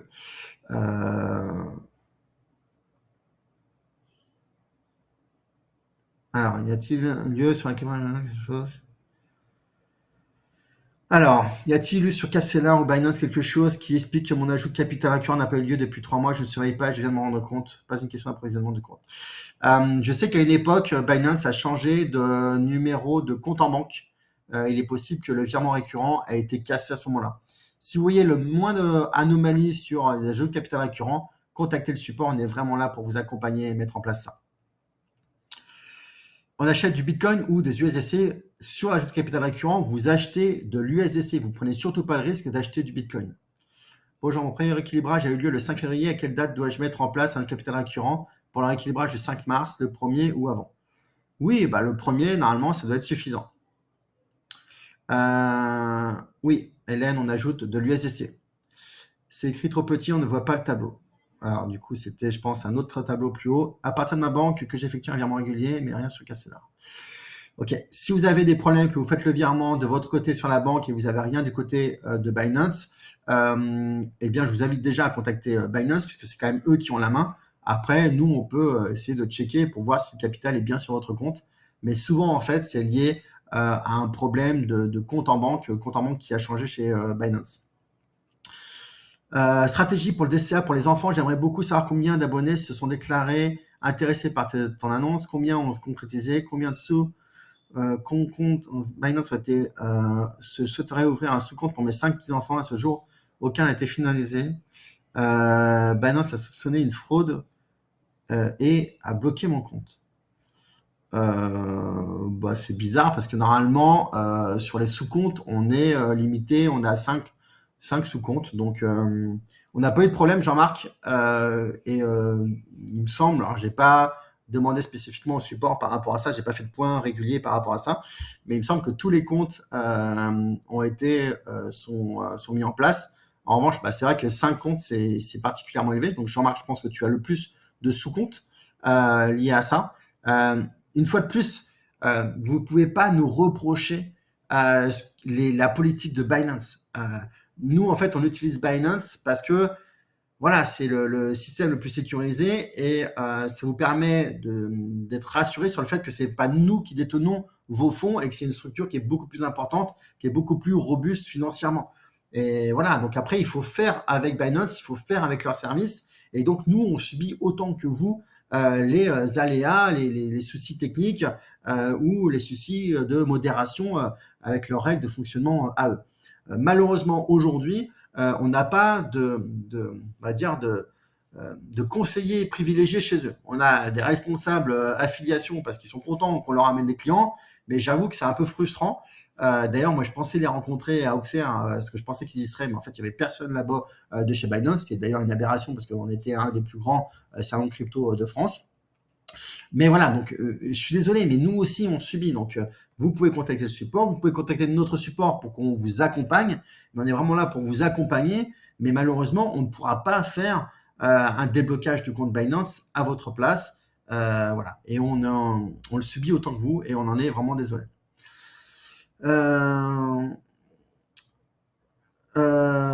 Joachim, ce n'est pas tellement cette nouvelle fonctionnalité qui est intéressante. Ce qui est pénible, c'est de devoir le faire manuellement tous les mois. Effectivement, il y a des automatismes qu'on peut mettre en place, notamment avec. En fait, le truc, c'est que c'est sur le compte spot qu'on peut le faire.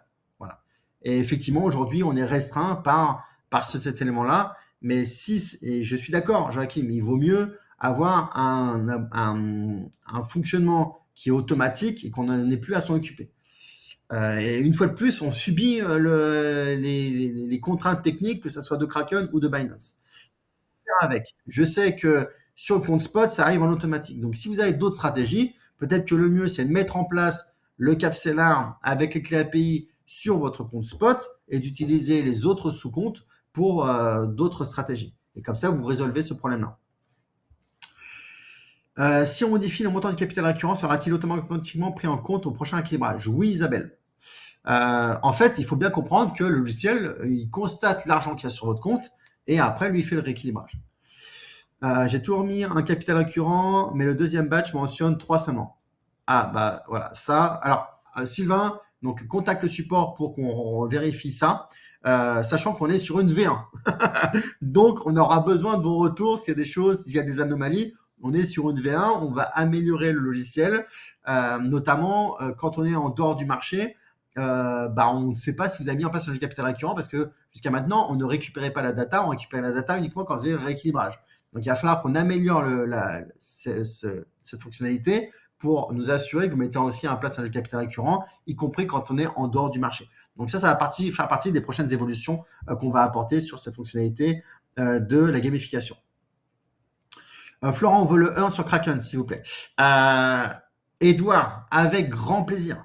C'est juste que le earn fonctionne sur toutes les cryptos sur Kraken, sauf sur l'USDC, parce qu'il se conforme à la régulation MiCA. Donc, une fois de plus, c'est une décision de Kraken, ce n'est pas une décision de chez nous. On ne peut pas faire de earn quand on est en France sur l'USDC, malheureusement.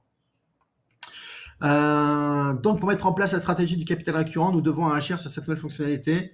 Non, il n'y a absolument rien à faire. En fait, la nouvelle fonctionnalité, elle est là pour comptabiliser ce que vous faites. Mais vous, ce que vous avez à faire, c'est de mettre en place le virement permanent de votre compte bancaire vers votre compte Binance. C'est ça que vous avez à faire, vous. Et ensuite, la fonctionnalité, elle ne va pas vous permettre de mettre en place un capital récurrent. Parce que nous, on n'a pas la main sur votre compte en banque, on n'a pas la main sur votre compte Binance.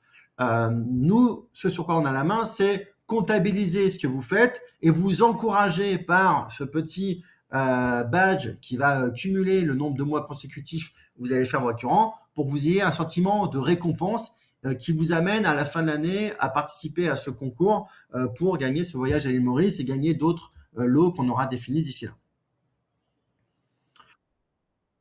Fortunato, beau short talk à CryptoXer, merci, ça faisait plaisir que tu sois là. Bravo pour la qualité de ce que vous proposez. Merci Mathilde, merci pour l'accueil sur le forum. CryptoXer, de la présentation était au top. Merci. Earn fonctionne pour les sous-comptes. Oui, le Earn fonctionne pour les sous-comptes. Il n'y a pas de sujet par rapport à ça. De toute façon, allez sur la zone membre et vous allez voir que s'il y a le petit icône Earn, ça veut dire que votre argent est en Earn. Banque privée, plusieurs niveaux de fortune, où effectivement, on fait du DCA avec de l'USDC pour l'instant. Oui, pour l'instant, le DCA se fait sur l'USDC, mais on va réinvestir le marché quand on va rentrer dans le marché. Bravo pour les 4 ans et pour les banques privées. Merci Nathalie. Peux-tu nous citer les noms de ces banques privées? Non, malheureusement, on a signé des accords de confidentialité et aujourd'hui, on ne le peut pas. On va avancer et j'ai hâte qu'on puisse négocier avec eux aussi, qu'on puisse communiquer sur notre site web sur le fait qu'effectivement, c'est avec eux, avec elles qu'on a des partenariats. Mais aujourd'hui, malheureusement, on ne pourra pas vous en dire plus. Qu'en est-il de l'agrément MiCA? On est en cours d'ouverture de la filiale en Estonie. Ça prend une plombe. Vous imaginez pas à quel point c'est long, long, long, long, long. Mais en tout cas, on devrait être en capacité de déposer le dossier d'ici la fin du mois ou d'ici mi-mars, avec un premier dossier qui va faire quelques centaines de pages parce que on a beaucoup bossé sur le sujet. Enfin, plutôt Allen a beaucoup bossé sur le sujet. Donc Allen, qui est la directrice opérationnelle de l'équipe. Que faire si Binance ne valide pas son agrément MiCA? Franchement, je ne peux pas le concevoir. Je vois pas comment ça pourrait être possible. Après, si vous savez que KuCoin n'a pas d'agrément MiCA et est sur liste noire de l'AMF, ça ne leur empêche pas d'avoir des dizaines de millions d'utilisateurs. Donc voilà, mais je ne peux pas concevoir que Binance ne se prépare pas à MiCA. J'ai cru comprendre qu'ils étaient en train d'ouvrir une filiale au Luxembourg. Donc, je pense qu'ils sont vraiment ardemment sur le dossier.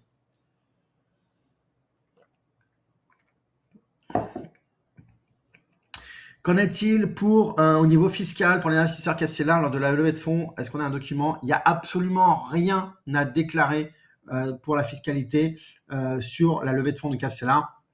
La déclaration qui sera à faire sera au moment de la revente, donc dans plusieurs années. Comment investir dans les parts de Capsela? La levée de fonds est bouclée depuis plusieurs mois maintenant. Donc, il n'y a pas d'autre levée de fonds qui sera prévue, qui est prévue en tout cas pour le moment. Donc, c'est terminé. Tac.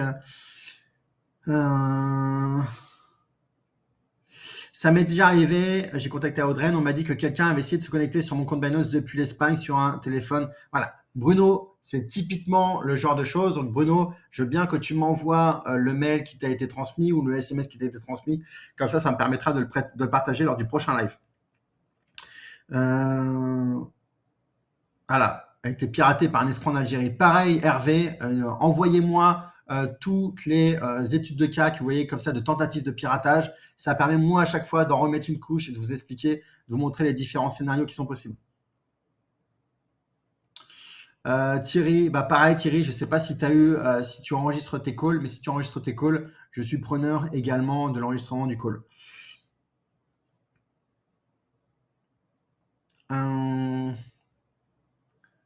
C'est placé sur quoi en earn? En fait, en earn, ça veut dire que, en gros, le capital est mis à disposition d'autres utilisateurs. C'est comme le livret A, en fait. Donc, ça va vous permettre de générer des intérêts le temps que c'est placé. Et vous parlez du rééquilibrage effectué juste après une inscription. En fait, il n'y a rien de particulier à mentionner. Une fois que vous êtes inscrit, effectivement, si on est dans le marché, il y a un rééquilibrage qui s'opère. Et même quand on va être en dehors du marché, maintenant, on va faire un premier rééquilibrage simplement pour vous mentionner les USDC que vous avez sur votre compte et du coup la mise en place du earn. Mais il n'y a rien d'autre de particulier à mentionner par rapport à ça.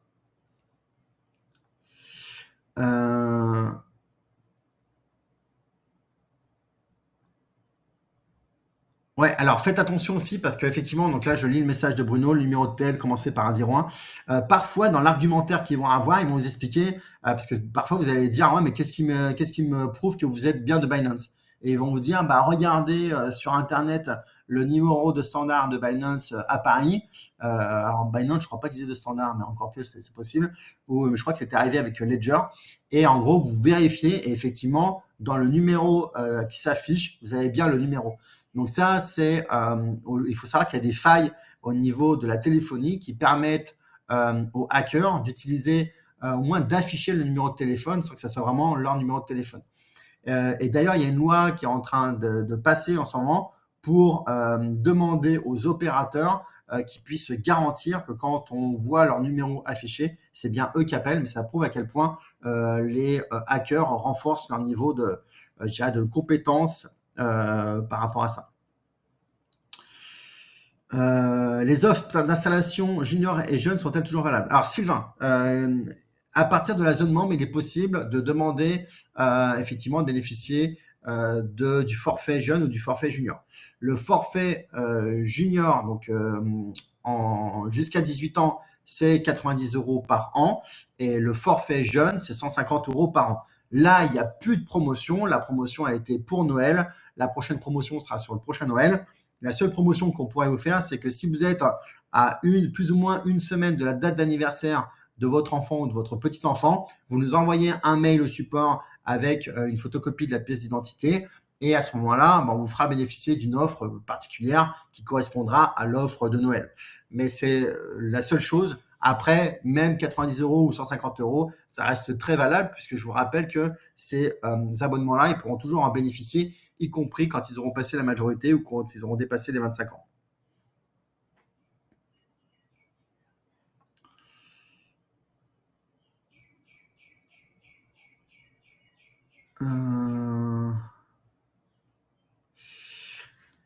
Alors Christine, j'ai déjà répondu sur la partie du earn pour Kraken, c'est pas disponible, mais c'est pas de notre faute, c'est Kraken qui se conforme à la législation MiCA. Alors, parfait. Du coup, je repose la question ici. Tu dis que 10 du capital minimum pour faire le top 5, c'est-à-dire, en fait, ce que j'avais expliqué, c'est que le top 5 AI ne peut avoir que, on va dire, 10% maximum, ne peut représenter que 10% maximum de votre capital global investi dans la crypto. Et que du coup, pour couvrir le frais de fonctionnement de 90 € par an du fonctionnement du logiciel, il fallait au moins avoir 1000 € de capital investi sur le top 5 AI.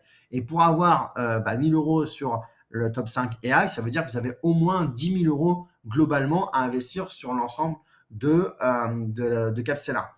Et que si vous avez moins que 10 000 €, par conséquent, ça n'a pas beaucoup d'intérêt d'investir dans le top 5, puisqu'en fait, ça va vous coûter un prix relativement élevé pour maintenir un faible capital sur le long terme 5 AI.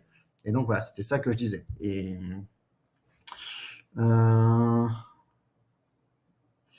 donc normalement, quand vous êtes dans la zone membre de Capstellar, je vais essayer de m'y reconnecter, vous devez avoir un accès au formulaire d'inscription. Tac, tac, tac. Donc en bas à gauche, dans le menu, vous avez écrit Jeune Junior. Et du coup, là, vous avez Capstellar Junior, moins de 18 ans, Capstellar Jeune, donc Capstellar Junior en violet et Capstellar Jeune en vert. Et vous pouvez cliquer sur Prendre l'offre et ça vous amène sur le formulaire d'inscription. Donc ça, c'est accessible dans votre zone membre, dans le menu en bas à droite, en bas à gauche, pardon. Le passage en earn des portefeuilles a très bien fonctionné. Une petite question, les versements effectués pendant la sortie du marché sont-ils aussi basculés automatiquement en earn dans l'attente de la rentrée du marché, Valérie? C'est une excellente question, Valérie. Du coup, Estelle qui doit être là en live avec moi. Estelle, est-ce que tu peux prendre la question et la traiter avec le service dev pour qu'on s'assure de ça? Aujourd'hui, je ne pense pas.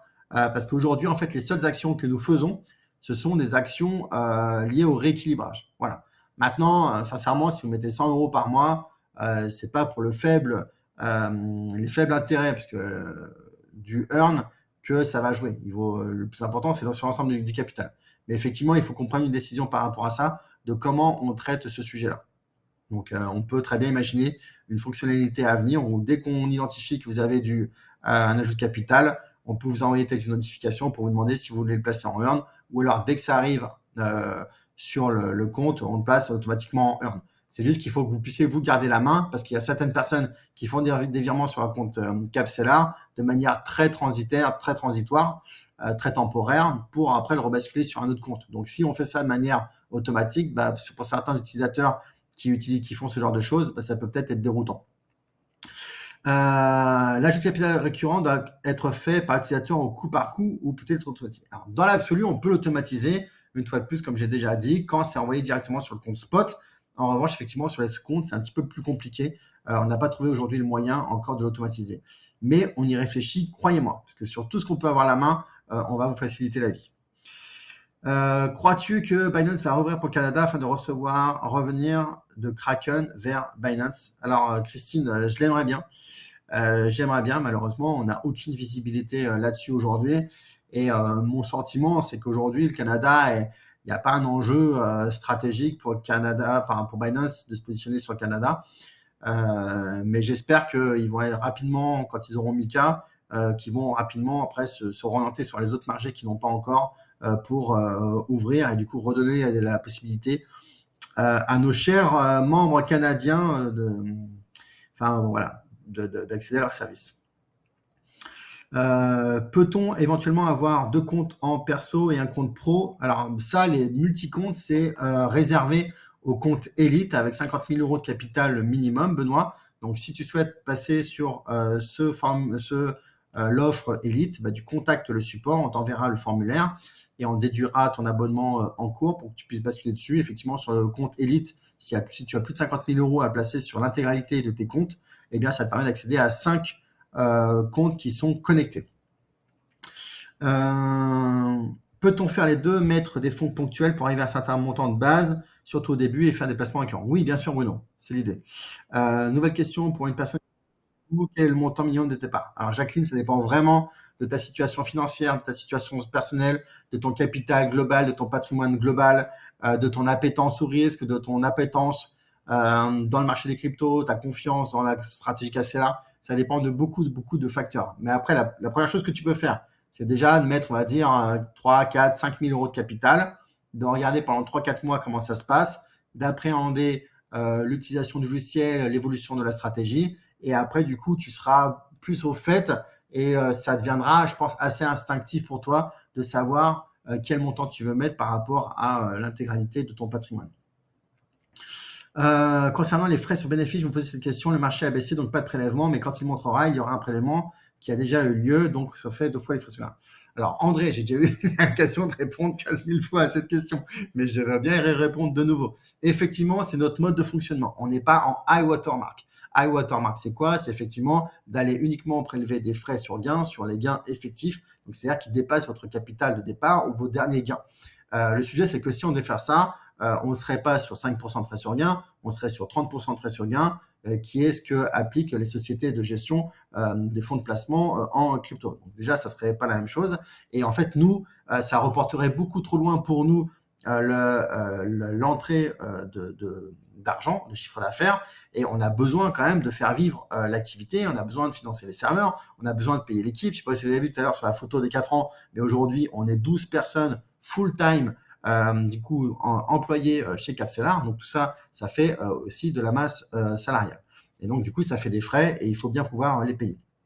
Voilà. Maintenant, ce qu'on a vu, c'est que sur le long terme, c'est indolore. Ça n'a aucun impact sur la performance des membres de Capcellar. Donc une fois de plus, c'est un truc qu'on va regarder de manière locale, temporaire. Effectivement, il y a un aller-retour où il y aura 2 fois des frais qui seront appliqués, mais une fois de plus, c'est 5% de frais, donc c'est extrêmement réduit. En plus, ça, c'est que pour le premier forfait. Après, c'est 4 et 3%. Et voilà, et c'est juste temporaire. Et quand on a mis en place aussi la temporisation, qu'on sort du marché et pour rentrer que plus tard quand il y a une nouvelle tendance haussière, je vous rappelle que nous, on s'est retiré du chiffre d'affaires parce que du coup, il y a beaucoup moins d'aller-retour de montée, descente, puisque nous, pendant toute cette période-là, on est flat et du coup, il n'y a pas de frais sur gain puisqu'il n'y a pas de gain. Donc aussi, quand on a mis en place la temporisation, on était dans une logique de vous apporter de la performance, même si en contrepartie, nous, ça réduisait notre chiffre d'affaires parce qu'une fois de plus, on est dans une logique de gagnant-gagnant ensemble sur le long terme.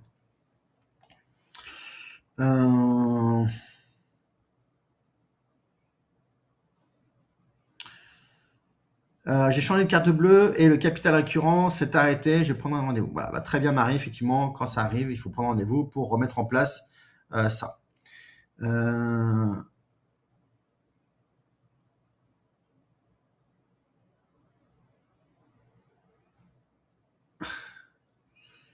Mais effectivement, Jean-Marc, n'hésite pas à recontacter le support pour voir s'il peut y avoir un créneau où ils sont disponibles pour que tu puisses repasser au bureau et traiter ça avec eux en direct.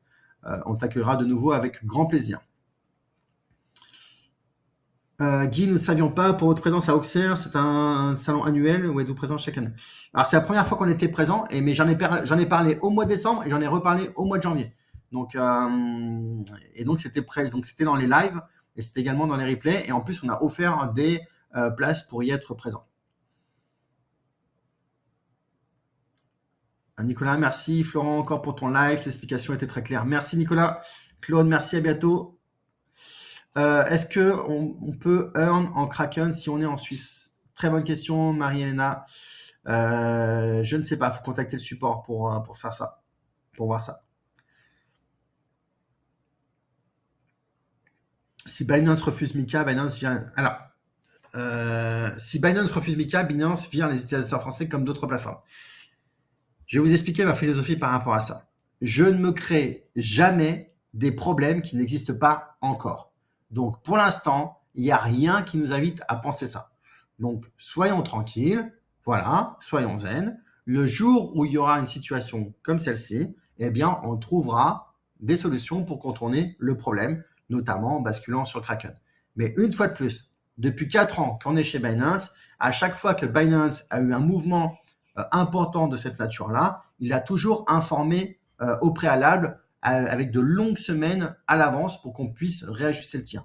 Et quand Binance était présent au Canada et qu'ensuite ils ont arrêté d'être présents, eh bien on a eu largement le temps de basculer, déjà nous de développer une solution pour qu'on soit compatible avec Kraken, et ensuite on a en plus eu le temps de transférer tous les clients chez Kraken.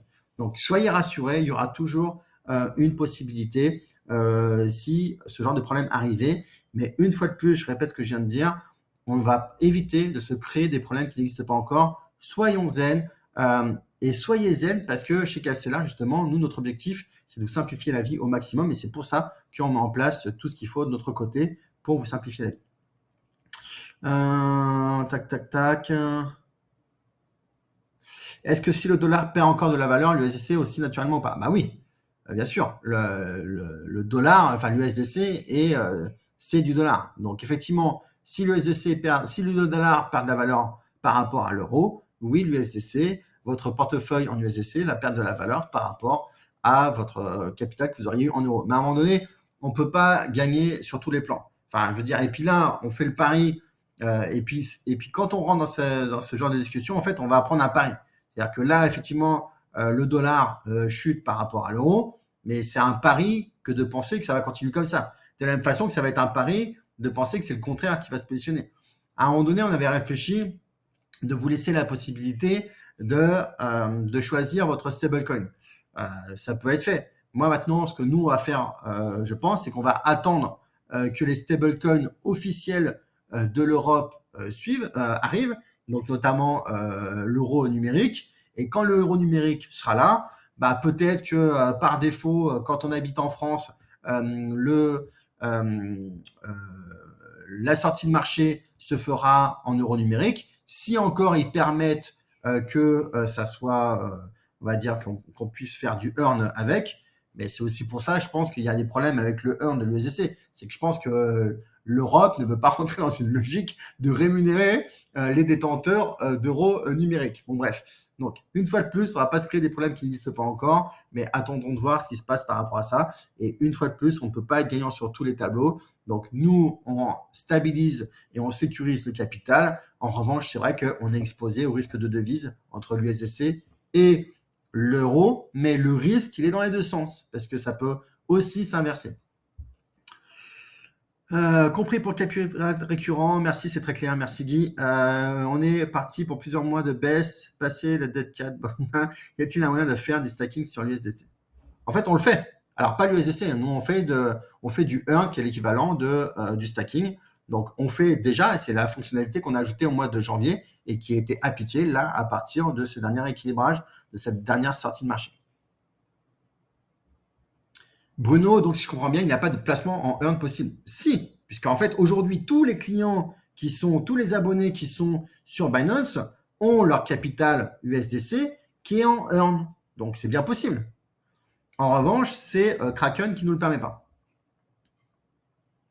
Les banques privées verseront-elles les investissements sur KFCLA? Non, on ne détient pas les fonds des clients, que ce soit pour le retail, c'est-à-dire le grand public, et ce sera de la même façon, on ne détiendra pas les fonds des clients des banques privées. Aujourd'hui, c'est notre modèle qui fonctionne comme ça. Et le jour où on changera et qu'on commencera à détenir les fonds des clients, croyez-moi que vous serez mis au courant, mais ce n'est pas du tout à l'ordre du jour. Ce n'est pas un mail, mais comme je m'inscris sur des webinaires avec mon mail et mon tel, ils m'ont appelé, je vous transmettrai le tel. Voilà, je veux bien effectivement que vous nous envoyiez les numéros de téléphone et alors pas forcément les numéros de téléphone, mais vraiment les enregistrements, que ce soit les screenshots, des SMS, des emails, ou alors les enregistrements audio. Si vous les avez, on est preneur pour justement vous les partager et faire en sorte que vous soyez de plus en plus alerte par rapport à tout ça. Aurélien, je n'arrive pas à mettre en place le virement récurrent et personne ne me recontacte malgré plusieurs mails au support. Alors Aurélien, rien que d'avoir mis ce message-là va permettre à Estelle de récupérer ton mail et donc du coup on va reprendre contact avec toi par rapport à ça, mais on va te répondre. Existe-t-il des t-shirts Capsellar? Pas encore. Aujourd'hui, les seuls polos qui existent sont réservés à la team, mais pourquoi pas en faire gagner pour ceux qui auront justement été disciplinés dans l'ajout de capital récurrent le jour où on fera un concours pour récompenser tous ceux qui ont été disciplinés par rapport à ça. Effectivement, le fait que les banques privées s'intéressent à Capsellar est rassurant. Effectivement, Bono, je pense que c'est une bonne nouvelle. Si nous mettons manuellement l'ajout de capital en earn flexible, est-ce qu'il sera également sorti automatiquement? Nathalie. Alors, normalement, oui, Nathalie. Mais ça, une fois de plus, je demande à Estelle de prendre ce point-là pour s'en assurer auprès du service dev.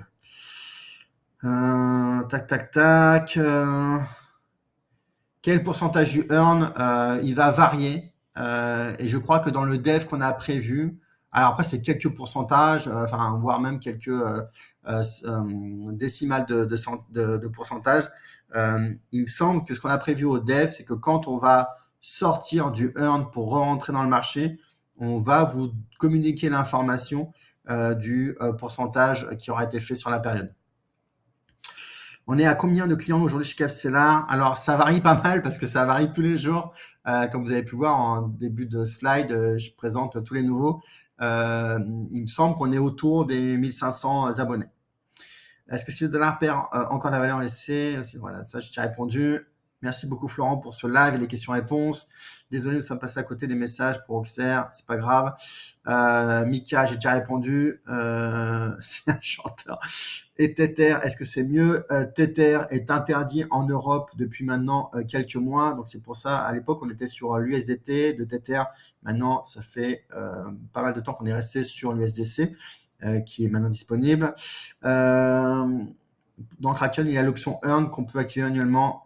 En fait, ce qu'il faut comprendre, c'est que le problème de Kraken, c'est pas l'option Earn. L'option Earn, elle est disponible. Même, elle nous a porté préjudice pendant beaucoup de mois parce qu'ils mettaient en Earn toutes les cryptos et du coup, elle passait plus derrière dans leur équilibrage. Donc, on sait que la fonction de Earn, elle est disponible dans Kraken. Mais pas pour l'USDC. Et quand nous, on sort du marché, on bascule en USDC et c'est ça notre problème. C'est l'USDC, c'est le earn pour l'USDC. Mais le earn, effectivement, est disponible chez Kraken. Que veut dire gagner activé sur la vue d'ensemble de Capsellar? Alors, je ne sais pas, Sylvain, de quoi tu parles. Je n'ai pas ce terme-là en tête. Merci, Florent, pour tout. Et merci, Estelle, aussi, la fée de la com. À bientôt. Effectivement. Merci. Le earn, c'est seulement sur la SEC lorsqu'on est hors marché ou est-ce que aussi du earn dans nos cryptos pendant qu'on est dans le marché? Non. Le earn, c'est uniquement quand on est en dehors du marché. On ne fait pas de earn quand on est dans le marché. Donc, c'est vraiment quand on sort du marché. Comment ça se passe pour les comptes Binance qui n'ont pas accès au earn? En UK, le earn n'est pas dispo. Pascal, il faut voir, normalement, j'ai montré l'icône. Donc, si l'icône est apparent sur la zone membre, ça veut dire que le earn a été activé. Si ça n'est pas activé, il faut contacter le support et on verra si effectivement c'est lié au pays. Merci pour le live, c'est toujours très intéressant et bien expliqué. Je suis parti quelques minutes à vous parler de récupérer juste la prescription. Oh non, je ne vais pas en parler. Je répète, est-ce que Mika ne sait pas comment ça s'écrit? Qu'est-ce que Mika? Mika, c'est la réglementation européenne pour les prestataires crypto qui veulent commercialiser en Europe. Merci pour ta patience et ta réponse à cette question. Que se passe-t-il quand nos enfants auront plus de 25 ans si on a ouvert un compte avec leurs enfants? Alexandra, c'est tout l'intérêt en fait du compte junior et du compte jeune, c'est qu'ils vont pouvoir bénéficier du même abonnement. Donc les juniors continueront à payer 90 € par an pour l'ensemble de leur capital jusqu'à hauteur de 10 000 € de capital. Et pour les juniors, ils continueront de bénéficier de 150 € ou du prix promotionnel dont ils ont bénéficié s'ils sont inscrits pendant Noël, au-delà de leurs 25 ans. Donc, c'est tout l'intérêt de cette offre-là, c'est de pouvoir en fait inscrire vos enfants dans le temps, dans une éducation vis-à-vis du développement de leur patrimoine via le marché des cryptos. Est-ce que la Suisse est aussi couverte par MiCA? Non, je ne pense pas, puisque la Suisse ne fait pas partie de l'Union européenne. Voilà les amis, on arrive quasiment à 2 heures de live. Alors normalement c'est 1 heure et j'ai eu l'impression de faire un sprint tout le long. Donc si vous voulez bien, je ne vais plus prendre de questions, je suis complètement rincé. En tout cas, c'était important pour moi de revenir sur la situation qui peut faire peur à certains d'entre vous et j'en ai totalement conscience. Et c'était aussi pour ça que pour moi c'était important vraiment de vous expliquer les rouages de la stratégie capsellaire, de vous rappeler qu'on est dans une logique de long terme, qu'effectivement il peut y avoir des plus hauts qui vont amener de l'euphorie et il faut faire attention à cette euphorie. S'il peut y avoir aussi des périodes un peu creuses comme en ce moment qui peuvent nous challenger émotionnellement, mais il faut se rappeler que bah voilà, ce sont en fait des gains qui sont en retard et c'est maintenant que là vous avez le pouvoir vous de mettre en place des choses qui est l'ajout de capital récurrent et c'est pour ça qu'on a mis en place une nouvelle fonctionnalité gamification qui, je l'espère, vous satisfera et vous donnera envie d'avoir de la régularité dans vos ajouts de capital pour bien renforcer vos positions et faire en sorte que dans les prochains mois et les prochaines années, votre capital se démultiplie de manière encore plus puissante qu'on a pu le voir sur les dernières années. Voilà, merci encore à tous pour la belle énergie que vous avez partagée aujourd'hui et je vous dis à dans un mois pour le prochain live et d'ici là, portez-vous bien. Merci encore à tous et à très bientôt. Ciao, ciao.